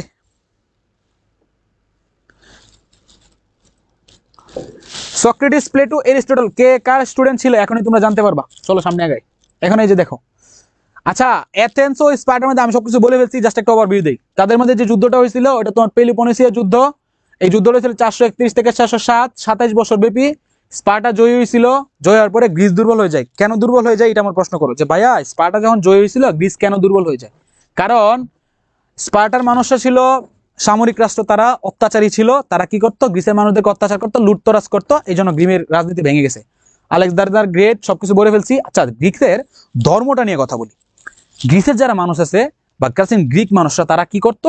বহু দেবতায় বিশ্বাসী ছিল, বহু দেবতায় বিশ্বাসী ছিল, তারা একের অধিক দেবতাকে বিশ্বাস করতো। এই যে দেখো, এখানে দেখো, গ্রিকের মেইন বা দেবতা ছিল জিউস, ঠিক আছে? হেরা ছিল বিবাহের দেবতা, এরিস ছিল যুদ্ধ দেবতা, অ্যাপেলো ছিল সূর্য আলো চিকিৎসার দেবতা, অ্যাথেনা ছিল প্রজ্ঞার দেবী, নিকে ছিল বিজয়ের দেবী। এই যে দেবতা কারা কোন কিছু ছিল, এটা সবকিছু আমি এখানে দেওয়া আছে, ঠিক আছে? যদি কারো কাছে MP3 বই থাকে, ঠিক আছে, এই ছবিটা তুলে একটু দিয়ে দিও, কারণ MP3 বইয়ের মধ্যে সুন্দর করে লিখছে, এই জন্য আমি তোমাদেরকে দিয়ে দিছি।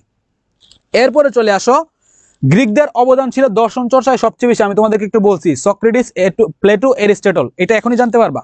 এবং প্রোতাগোরাস ছিল প্রাচীন, প্রোতাগোরাসের যে সূত্রটা আছে না, AB square plus AC square plus AD square বা BC স্কয়ার, ঠিক আছে, এটা সামনে আসতে পারবা। দেখো এই যে দেখো, তোমরা একটা কথা বলছিলে না যে ভাইয়া সক্রেটিস, প্লেটো, এরিস্টটল কে কার ছাত্র, এটা দিয়েই শুরু করি। সক্রেটিস, প্লেটো, এরিস্টটল, এটা যদি তোমরা জানতে চাও, তোমরা জাস্ট একটা জিনিস মনে রাখো, তোমরা কি ব্যাচেলর পয়েন্ট দেখছো? ব্যাচেলর পয়েন্টে হাবু আর তোমার, না ব্যাচেলর পয়েন্ট না, ফিমেল যে নাটকটা, ওরা দেখবে যে তোমার এই যে কুত্তা মিজান আর এতিম আকবর, ওরা দুজন কোথায় যায়? বনানী রেখা ফার্ম গেটে স্পা নিতে যায়, গিয়ে ধরা খায়। ফার্ম গেটে কি নিতে যায়? স্পা। কোথায়? সেলুনে। স্পা নিতে যায়, জাস্ট এটা মনে রাখবা, স্পা, স্পা, আ দুইটা এ। তো এইটা মনে রাখতে পারলে হয়ে যাবে। সিরিয়ালটা আমি সুন্দর করে দিয়ে দিছি এখানে। এস দিয়ে সক্রেটিস, পি দিয়ে প্লেটো, এ দিয়ে এরিস্টটল, এ দিয়ে আলেকজান্ডার। এরা একজন আরেকজনের শিক্ষক ছিল। জাস্ট আলেকজান্ডার এরিস্টটলের স্টুডেন্ট ছিল, আর এরা ছিল মোটামুটি স্টুডেন্টই তো, বাট এরিস্টটল সরাসরি টিচার না, এটা ছিল গৃহশিক্ষক। এরিস্টটল ছিল আলেকজান্ডারের গৃহশিক্ষক, আর ছিল গৃহশিক্ষক না, ওরা তাদের কেন্দ্রে গিয়ে পড়াশোনা করতো। তার মানে সক্রেটিস, প্লেটো, এরিস্টটল, আলেকজান্ডার, এটা ছিল মেইনলি ক্রমটা। এই যে দেখো সক্রেটিস, প্লেটো, এরিস্টটল আর আলেকজান্ডার ছবি আমি দেই নাই, এইটা ছিল তাদের ইয়ে। তাহলে সক্রেটিসের কে ছিল? এরিস্টটল, আর এরিস্টটলের কে ছিল আলেকজান্ডার। আমি ছবিগুলো একদম দিয়ে দিছি, তোমাদের সহজ হবে। তো সক্রেটিস যে ব্যক্তিটা আছে, এই ব্যক্তিটাকে বলা হয়তো জ্ঞানের রাজা বা জ্ঞানের গুরু বা সবচেয়ে খ্যাতিমান ছিল আমাদের এই সক্রেটিস। তো এই সক্রেটিস যে খ্যাতিমান ছিল, উনাকে কি করছে একটা পর্যায়ে হেমলক বা গুল্ম জাতীয় গাছের বীজ দিয়ে কি করছে? মাইরা ফেলছে। বুঝতে পারছো কে কে মারছে? তৎকালীন সময়ের গভর্নমেন্টরা। কেন জানো? উনি বলছিল যে সূর্য পৃথিবীর চারদিকে ঘুরে। বুঝতে পারছো? পৃথিবী ঘুরে না, আর সবাই জানতো কি পৃথিবী ঘুরে। তো এটা তারা বিশ্বাস করে নাই। আরো কয়েকটা, সে তো দার্শনিক, সে তো তার নিজের মতামত দিবেই। একটা জিনিস মনে রাখবা, দার্শনিক কখনোই নিজের মত ছাড়া অন্য কারোর মতকে প্রাধান্য মানে দেয় না, ঠিক আছে? এবং সে অনেক কষ্ট করে দার্শন মানে ইয়ে করে। তো এই কথা যখন বলছে, তখন তাকে মারার জন্য যখন ইয়ে করে ফেলছে, তখন সে হাসি মুখে মৃত্যুবরণ করে নিছে। ঠিক আছে, মরার আগে সে বলে গেছে যে আমার কাছে জিউস একটা মুরগি পাই। ঠিক আছে, এরকম একটা কথা, মানে যা বুঝাতে যাচ্ছে যে মৃত্যুটা জাস্ট সাময়িক, তার খ্যাতিমানটা এটা কি অবিস্মরণীয়, এটা অনেক কিছু বুঝাইছে, এটা দেখতে পারবা। তো ঢাকা কলেজের একটা মোটো আছে, মোটো মানে কি মূল মন্ত্র, ওইটা আমাদের কি নো থাই সেলফ, নিজেকে জানো।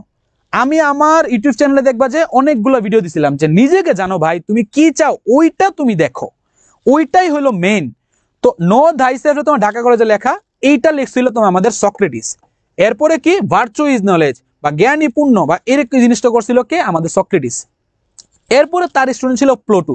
উনি কি করছিলেন? দ্য রিপাবলিক, হাজার হাজার বার প্রশ্নে আসছে, দ্য রিপাবলিক লেখছে কে? প্লোটো। এবং প্রতিষ্ঠাতা করছে একাডেমিয়া নামে একটা কি প্রতিষ্ঠান, ঠিক আছে? এবং একটা বই লিখছে, বই লিখটার নাম ছিল ডায়লগ অফ সক্রেটিস। যেহেতু উনি, একটা জিনিস মনে রাখবা, সক্রেটিসের স্টুডেন্টস ছিল প্লোটো। কে ছিল? সক্রেটিসের স্টুডেন্টস ছিল প্লোটো। তার মানে প্লোটো বই লিখবে ডায়লগ অফ সক্রেটিস, জানা কথা। এন্ড সক্রেটিসের স্টুডেন্ট ছিল না এরিস্টটল, সে তো ডায়লগ অফ সক্রেটিস লিখবে না। তাহলে সক্রেটিস, ডায়লগ অফ সক্রেটিস কে লিখছে? প্লোটো। এখন তোমরা চলে আসো এরিস্টটল। একটা জিনিস মনে রাখবা, প্রচলিত বইগুলোতে সক্রেটিস, প্লোটো, এরিস্টটল নিয়ে 10-12টা উক্তি, হাজার 12টা ইনফরমেশন দিব, কিন্তু ভাই বিশ্বাস করে এগুলো ইম্পর্টেন্ট না।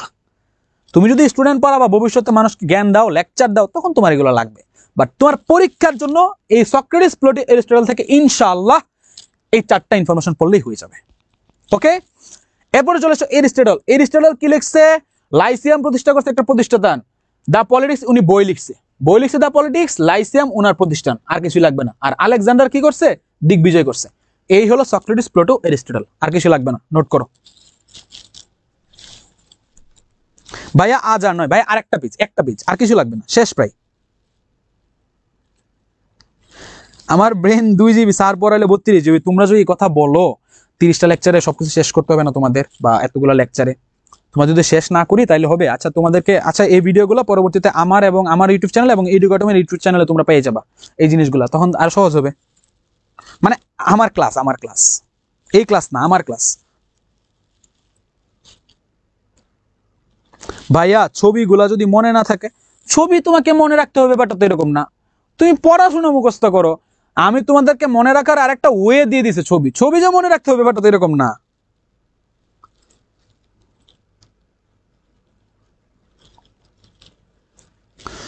তোমরা জিজ্ঞেস করতেছো রোমান সভ্যতা লাগবে না। রোমান সভ্যতার যে ইনফরমেশন গুলো আছে, এই সভ্যতা, এই সবগুলো সভ্যতার ভিতরে যে টুকটাক ইনফরমেশন আছে, ওইটাই দেখবে রোমান সভ্যতাতে চলে আসছে। এক একটা বই এক একভাবে লিখা, তো রোমান সভ্যতাটা ওইরকম ভাবে ইম্পর্টেন্ট না আমার মতে। ভাইয়া আজ আর নয়, এ ভাই আরেকটা পেজ, আরেকটা পেজ, ছুটি চাই হুমায়রা, আরেকটু আরেকটু আরেকটু ক্লিয়ার। ভাইয়া এরিস্টটলের বাপের নাম কি? এরিস্টটলের বাপের নাম সুনজু, বা এরিস্টটলের বাপের নাম সিয়াম। বোকা ছেলে, তোকে এরিস্টটলের বাপের নাম কি এটা লাগবে? এমনিতে পোলাবান পারতেছে না, তুই হ্যাঁ না উল্টাপাল্টা কথাবার্তা বলতেছিস। ক্লাস না করলে বের হয়ে যা। চলে আসো গ্রিক সাহিত্য। গ্রিক সাহিত্যটা তোমাদের জানা উচিত। দেখো, আমরা ক্লাসের প্রথমে তোমাদেরকে একটা কথা বলছিলাম যে মহাকাব্য, মহাকাব্য মানে কি জানো? মহাকাব্য মানে হলো তোমার পৃথিবীর ইতিহাসে ঘটে যাওয়া বড় কোনো যুদ্ধকে কয়েকটা পার্টে বা কয়েকটা স্বর্গে যখন বিভক্ত করে কাব্যিক ভাষায়, কিসের ভাষায়, কবিতার ভাষায় বা কাব্য ভাষায় যখন লিখিত করা হয় তখন তাকে বলা হয় কি মহাকাব্য। তো পৃথিবীর ইতিহাসে সর্বপ্রথম মহাকাব্য ছিল ইলিয়াড এবং ওডিসি। কি? ইলিয়াড এবং ওডিসি। এই মহাকাব্য লিখছে একজন গ্রিক কবি, উনি আবার ছিল অন্ধ। এ লোক ছিল চোখে দেখতে পারতো না, তাও তার কতটুকু প্রতিভা থাকলে, তার কতটুকু আত্মবিশ্বাস থাকলে, শিক্ষার প্রতি, সংস্কৃতির প্রতি কতটুকু টান থাকলে একজন ব্যক্তি চোখে দেখে না তাও মহাকাব্য লিখছে, তুমি বুঝতে পারছো? এবং সবচেয়ে বড় কথা কি জানো, তোমরা ক্রিস্টোফার নোলানকে কে কে চিনো ভাই? ক্রিস্টোফার নোলানকে বলা হয় সবচেয়ে সর্বকালের সেরা অভিনয় ডিরেক্টরদের মাঝে একজন Christopher Nolan. Christopher Nolan Tenet, Orphan, Interstellar এই মুভিগুলোর ডিরেক্টর। ক্রিস্টোফার নোলান তার আপকামিং যে মুভিটা, ওই মুভিটা করবে এই মহাকাব্য কেন্দ্র করে, ওডিসি। আপকামিং মুভি, ক্রিস্টোফার নোলানের আপকামিং মুভি। আমি খুব এক্সাইটেড, মুভিটা আমি দেখবো ইনশাল্লাহ, সরি আস্তাগফিরুল্লাহ, যদি পারি দেখবো আর কি। তো ওডিসি মুভিটাতে রবার্ট প্যাটিনসন, জেন্ডায়া, ঠিক আছে, ওরা অভিনয় করতেছে। তো মহাকাব্য লেখছে কে? হোমার। কে? উনি কে ছিলেন? একজন গ্রিক কবি, উনি অন্ধ ছিলেন, তাকে বলা হয়তো অন্ধ পাখি, যেহেতু উনি অন্ধ ছিলেন এই জন্য বলা হয় কি অন্ধ পাখি। তো তৎকালীন সময়ে নাটক, আচ্ছা নাটক মানে কি? নাটক মানে হইল সংলাপ এবং অভিনয়ের মাধ্যমে মঞ্চস্থ করা হয় জনগণের সামনে যে সংস্কৃতি, তাকে বলা হয় কি নাটক। তো গ্রিকের সবচেয়ে জনপ্রিয় নাট্যকার ছিল এসকাইলাস, এবং উনার লিখিত নাটকগুলোর নাম ছিল প্রমিথিউস বাউন্ড ও আগামেনন। জনপ্রিয় দুইটা নাটকের নাম প্রমিথিউস বাউন্ড ও আগামেনন। তো একজন ব্যক্তি ছিল সফোক্লিস, নাট্যকার, উনি কি করছে 100টারও বেশি নাটক লিখছে। আমাদের বাঙালি সংস্কৃতিতে সবচেয়ে গুরুত্বপূর্ণ নাটকগুলো লিখছে মাইকেল মধুসূদন দত্ত। উনি প্রথম বিয়োগান্তক নাটক পদ্মাবতী, প্রথম সার্থক নাটক শর্মিষ্ঠা, তারপর তোমার যে প্রথম বিয়োগান্তক যে নাটকগুলো, এই অনেকগুলো নাটক, ট্রাজেডি নাটক, এগুলো লেখছে কি আমাদের এই মাইকেল মধুসূদন দত্ত। এরপরে সফোক্লিস যে নাটকগুলো লেখছে এর মধ্যে অ্যান্টিগোনা ও ইলেক্ট্রা ছিল দুইটা বিখ্যাত, এবং তার বিখ্যাত ট্রাজেডি নাটক ছিল রাজা ইডিপাস। তুমি যদি এই জিনিসগুলো মুখস্থ না করতে পারো অনেক বেশি লাগবে না, যেটা কোন বেশি লাগবে আমি তোমাকে বলতেছি। এরপরে একজন ধ্রুপদী নাট্যকার ছিল হলো তোমার ইরপেদিবাস, এটা লাগবে না, ওরেস্তাস লাগবে না। দেখো ইতিহাসের জনক যে হেরোডোটাসকে বলা হয়, এটা কি তোমাদেরকে বুঝাইতে হবে? আই থিংক লাগবে না, জাস্ট মনে রাখো ইতিহাসকে বলা হয়, হেরোডোটাসকে বলা হয় ইতিহাসের জনক, এবং তোমার যে থুসিডাইডিস হলো তোমার, সরি, বিজ্ঞানসম্মত ইতিহাসের জনক ছিল কি? থুসিডাইডিস। এরপরে পলিপনিসের যে ওয়ার্ডটা ছিল না এথেন্স এবং স্পার্টার মাঝে, এই বইটা লিখছে হলো তোমার এই হেরোডোটাস। কি বই? তোমার যে হিস্ট্রি অফ দ্য পেলোপনেসীয় ওয়ার, 27 বছর ব্যাপী যে ওয়ারটা হয়েছিল এটা। তো মোটামুটি, ও আচ্ছা, আরো বিজ্ঞানও তো আছে। বিজ্ঞান দেখো, পৃথিবীর সর্বপ্রথম মানচিত্র অঙ্কন করছেন কারা? গ্রিকরা। সর্বপ্রথম ক্লাসে কিন্তু প্রথম দিকে বলছিলাম যে মানচিত্র কেন ইম্পর্টেন্ট। তাহলে পৃথিবীতে সর্বপ্রথম মানচিত্র অঙ্কন করছে কারা? গ্রিকরা। কেন? গ্রিকের যে রাজা বাচ্চা যারা আছে, আলেকজান্ডার, তারপর তোমার যে আরোরা যারা আছে, তারা কি করতো? যুদ্ধ করতে যেত না, এই জন্য তারা কি করতো, ওই যুদ্ধপথে কোন দিকে যাবে, কেন যাবে, এই জন্য তারা ওই মানচিত্র আবিষ্কার করছে। গ্রিক গণিতবিদ Pythagoras, AB square equals AC square plus AC square plus BC square, যে একটা সূত্র আছে না, এটা আবিষ্কার করছে পিথাগোরাস। এইটা নিয়ে অলিম্পিক্স নিয়ে খুব তাড়াতাড়ি আমি ইনশাআল্লাহ আমার ইউটিউব চ্যানেলে একটা ভিডিও ছাড়বো, কারণ পৃথিবীতে সর্বপ্রথম অলিম্পিক্স চালু করছিল আমাদের গ্রিসরা। অলিম্পিক্সে আমি তোমাদের ফার্স্ট ফ্রি ক্লাসে বুঝাইছিলাম যে অলিম্পিক্সে 5টা বৃত্ত থাকে, 5টা বৃত্ত হলে তোমার 5টা মহাদেশকে, ঠিক আছে, আজকে এটার ডিটেলে পড়াবো না। তো অলিম্পিক্স সর্বপ্রথম পৃথিবীতে নিয়ে আসছিল গ্রিকরা। এবং ভাস্কর, ভাস্কর মানে কি? ভাস্কর্য। ভাস্কর্য তোমার মাইনর, ফিদিয়াস, তোমার যে প্র্যাকটিসিলেস, এটা লাগবে না। মৃৎপাত্রের নিয়ে চিত্র অঙ্কন করা হতো, লাগবে না। আগোরা বাজার বা জনগণের উপস্থিত যে বাজারটা, এটা আগোরা, এই অর্থনীতিতে এটা করছে গ্রিকরা, এটা লাগবে। এই গেল হলো তোমাদের আজকের লেকচার। ভাই ভাই ভাই ভাই দেখ দেখ, আমার 2% চার্জ, আমার ফোন অফ হয়ে যাবে এখনই। যাই হোক, আমার ক্লাস বন্ধ হয়ে যাবে, ফোনের চার্জ শেষ, ক্লাসগুলো শেষ। কারো কোনো প্রশ্ন থাকলে তাড়াতাড়ি করে ফেলো। আর তোমরা একটু বলো তো ক্লাসটা কেমন হয়েছে, বুঝছো কিনা একটু ফাস্ট বলো তো, আমার ফোনে কিন্তু 2% চার্জ, একটু তাড়াতাড়ি বলো।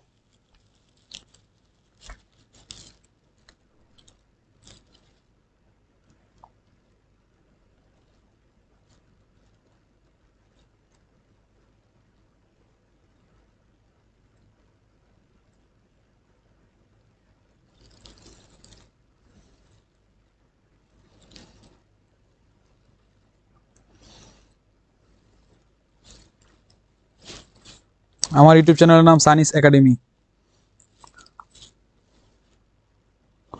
এরপরে চলে আসো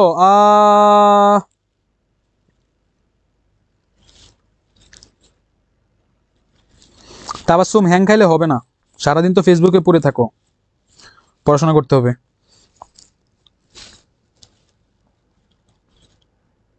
শেষ তো, ক্লাস শেষ তো, কার কোনো কোশ্চেন থাকলে বলো, আর ক্লাস কেমন হয়েছে সেটা বলো।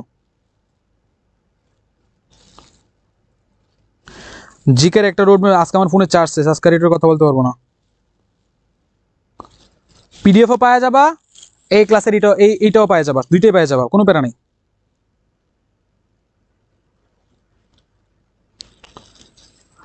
ভাই ইউটিউবে সার্চ দিলে অনেকগুলো ভিডিও আসবো, দেখো, এভাবে কেউ বুঝাবে না ভাই। জাস্ট তোমরা 3টা মাস থাকো আমাদের সাথে, ঢাকা ইউনিভার্সিটিতে চান্স পাওয়ানোর দায়িত্ব আমাদের। জিকে আমি অ্যাটলিস্ট বলতে পারি, আমি তোমাদের যতগুলো পড়াবো একদম গল্পের মতো করে পড়াবো। যে মানুষগুলো ক্লাস করছে ওরা বলতে পারে যে আমি ক্লাসটা কিরকম নিছি, আমি জানি আমি ক্লাস কিরকম নেই, ঠিক আছে? তাও আমি চেষ্টা করছি তোমাদেরকে এত সুন্দর করে বোঝানোর।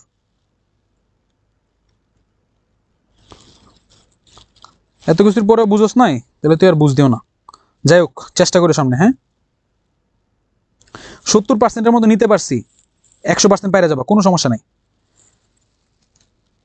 আচ্ছা, আমি তাহলে আমার একটা টিউশন আছে, আমি বেরোবো। শুনো, তোমাদেরকে বলি, জিকে জিনিসটা অনেকটাই গল্পের মতো। তুমি যদি এই জিনিসটা ভালো করে ধারণ করতে পারো তাহলে অনেক কিছু করতে পারবা। কারণ জিকেতে তোমার টোটাল মার্কস হলো তোমার 30, বুঝতে পারছো? যে লোকটা জিকেতে 25+ মার্কস তুলতে পারবা, এই লোকটা তাদের স্বপ্নের সাবজেক্ট পাইতে অনেক বেশি আগায় যাবা, বুঝতে পারছো? জিকে গুরুত্ব দাও, গুরুত্ব দাও। জিকেতে ঢাকা ইউনিভার্সিটিতে মার্কস 30, চট্টগ্রামে বি ইউনিটে 35, ডি ইউনিটে 35, রাজশাহীতে 30, বিইউপি 30। আর কি কি চাও? বুঝতে পারছো? এই জিনিসটি স্কিপ করার কোনো সুযোগই নাই। প্রথম দিকে পড়াশোনা করতেছে তো অনেকে এখনো দেখবা যে পাখির মতো উঠতেছে, বুঝছো? পাখির মতো উঠতেছে অনেকে, কয়দিন পরে ডানা ভেঙে যাবে, কোনো সমস্যা নেই। তখন আর কেউ থাকুক আর না থাকুক, তোমাদের সানি ভাই তোমাদের সাথে আছে। থাকো তাহলে, আজকে ক্লাস শেষ করে দেই, হ্যাঁ? ঢাবি চাই, হয়ে যাবে ইনশাল্লাহ, ঠিক আছে? এমসিকিউ ক্লাস চাই ভাইয়া, সব ক্লাস হবে, কোনো প্যারা নাই, সব ক্লাস হবে, জাস্ট অপেক্ষা করো তোমরা, সব হবে। এক্সাম কবে হবে? এক্সামটা তোমার পোস্ট করে দেওয়া হবে, হ্যাঁ ভাইয়া। গুচ্ছতে মার্কস 30 তো হবেই, বিউনিটে 35 হওয়ার কথা। পিডিএফটা ভাই পেয়ে যাবা ভাইয়া, নেক্সট ক্লাসে কি এক্সাম হবে এটার উপরে, এই আপডেটগুলো তোমরা পেয়ে যাবা, হ্যাঁ আপডেটগুলো পেয়ে যাবা, ঠিক আছে? গেলাম তাহলে, হ্যাঁ সবাই ভালো থাকো, সুস্থ থাকো, আর আমার জন্য দোয়া করো। আই এম সরি, আমি নাচি নাই কিন্তু, সরি। এই যে ভট্টাচার্য, চিত্রামণি ভট্টাচার্য, তোমার কমেন্টস পড়লাম, সরি আপু, অনেকগুলো কমেন্টস দেখা যায় না। আচ্ছা আমি শেষ করে দিই, হ্যাঁ ভালো থাকো তোমরা, নেক্সট ক্লাসে দেখা হচ্ছে ইনশাল্লাহ, হ্যাঁ দেখা হচ্ছে নেক্সট ক্লাসে, ভালো থাকো। আর কোনো সমস্যা হলে আমাকে নক দিও, হ্যাঁ আমার ফোন নাম্বারটা তোমাদের কাছে আছে না? ফোন নাম্বারটা নোট ডাউন করে দিচ্ছি, ফোন নাম্বারটা দেওয়া হয়ে যায়।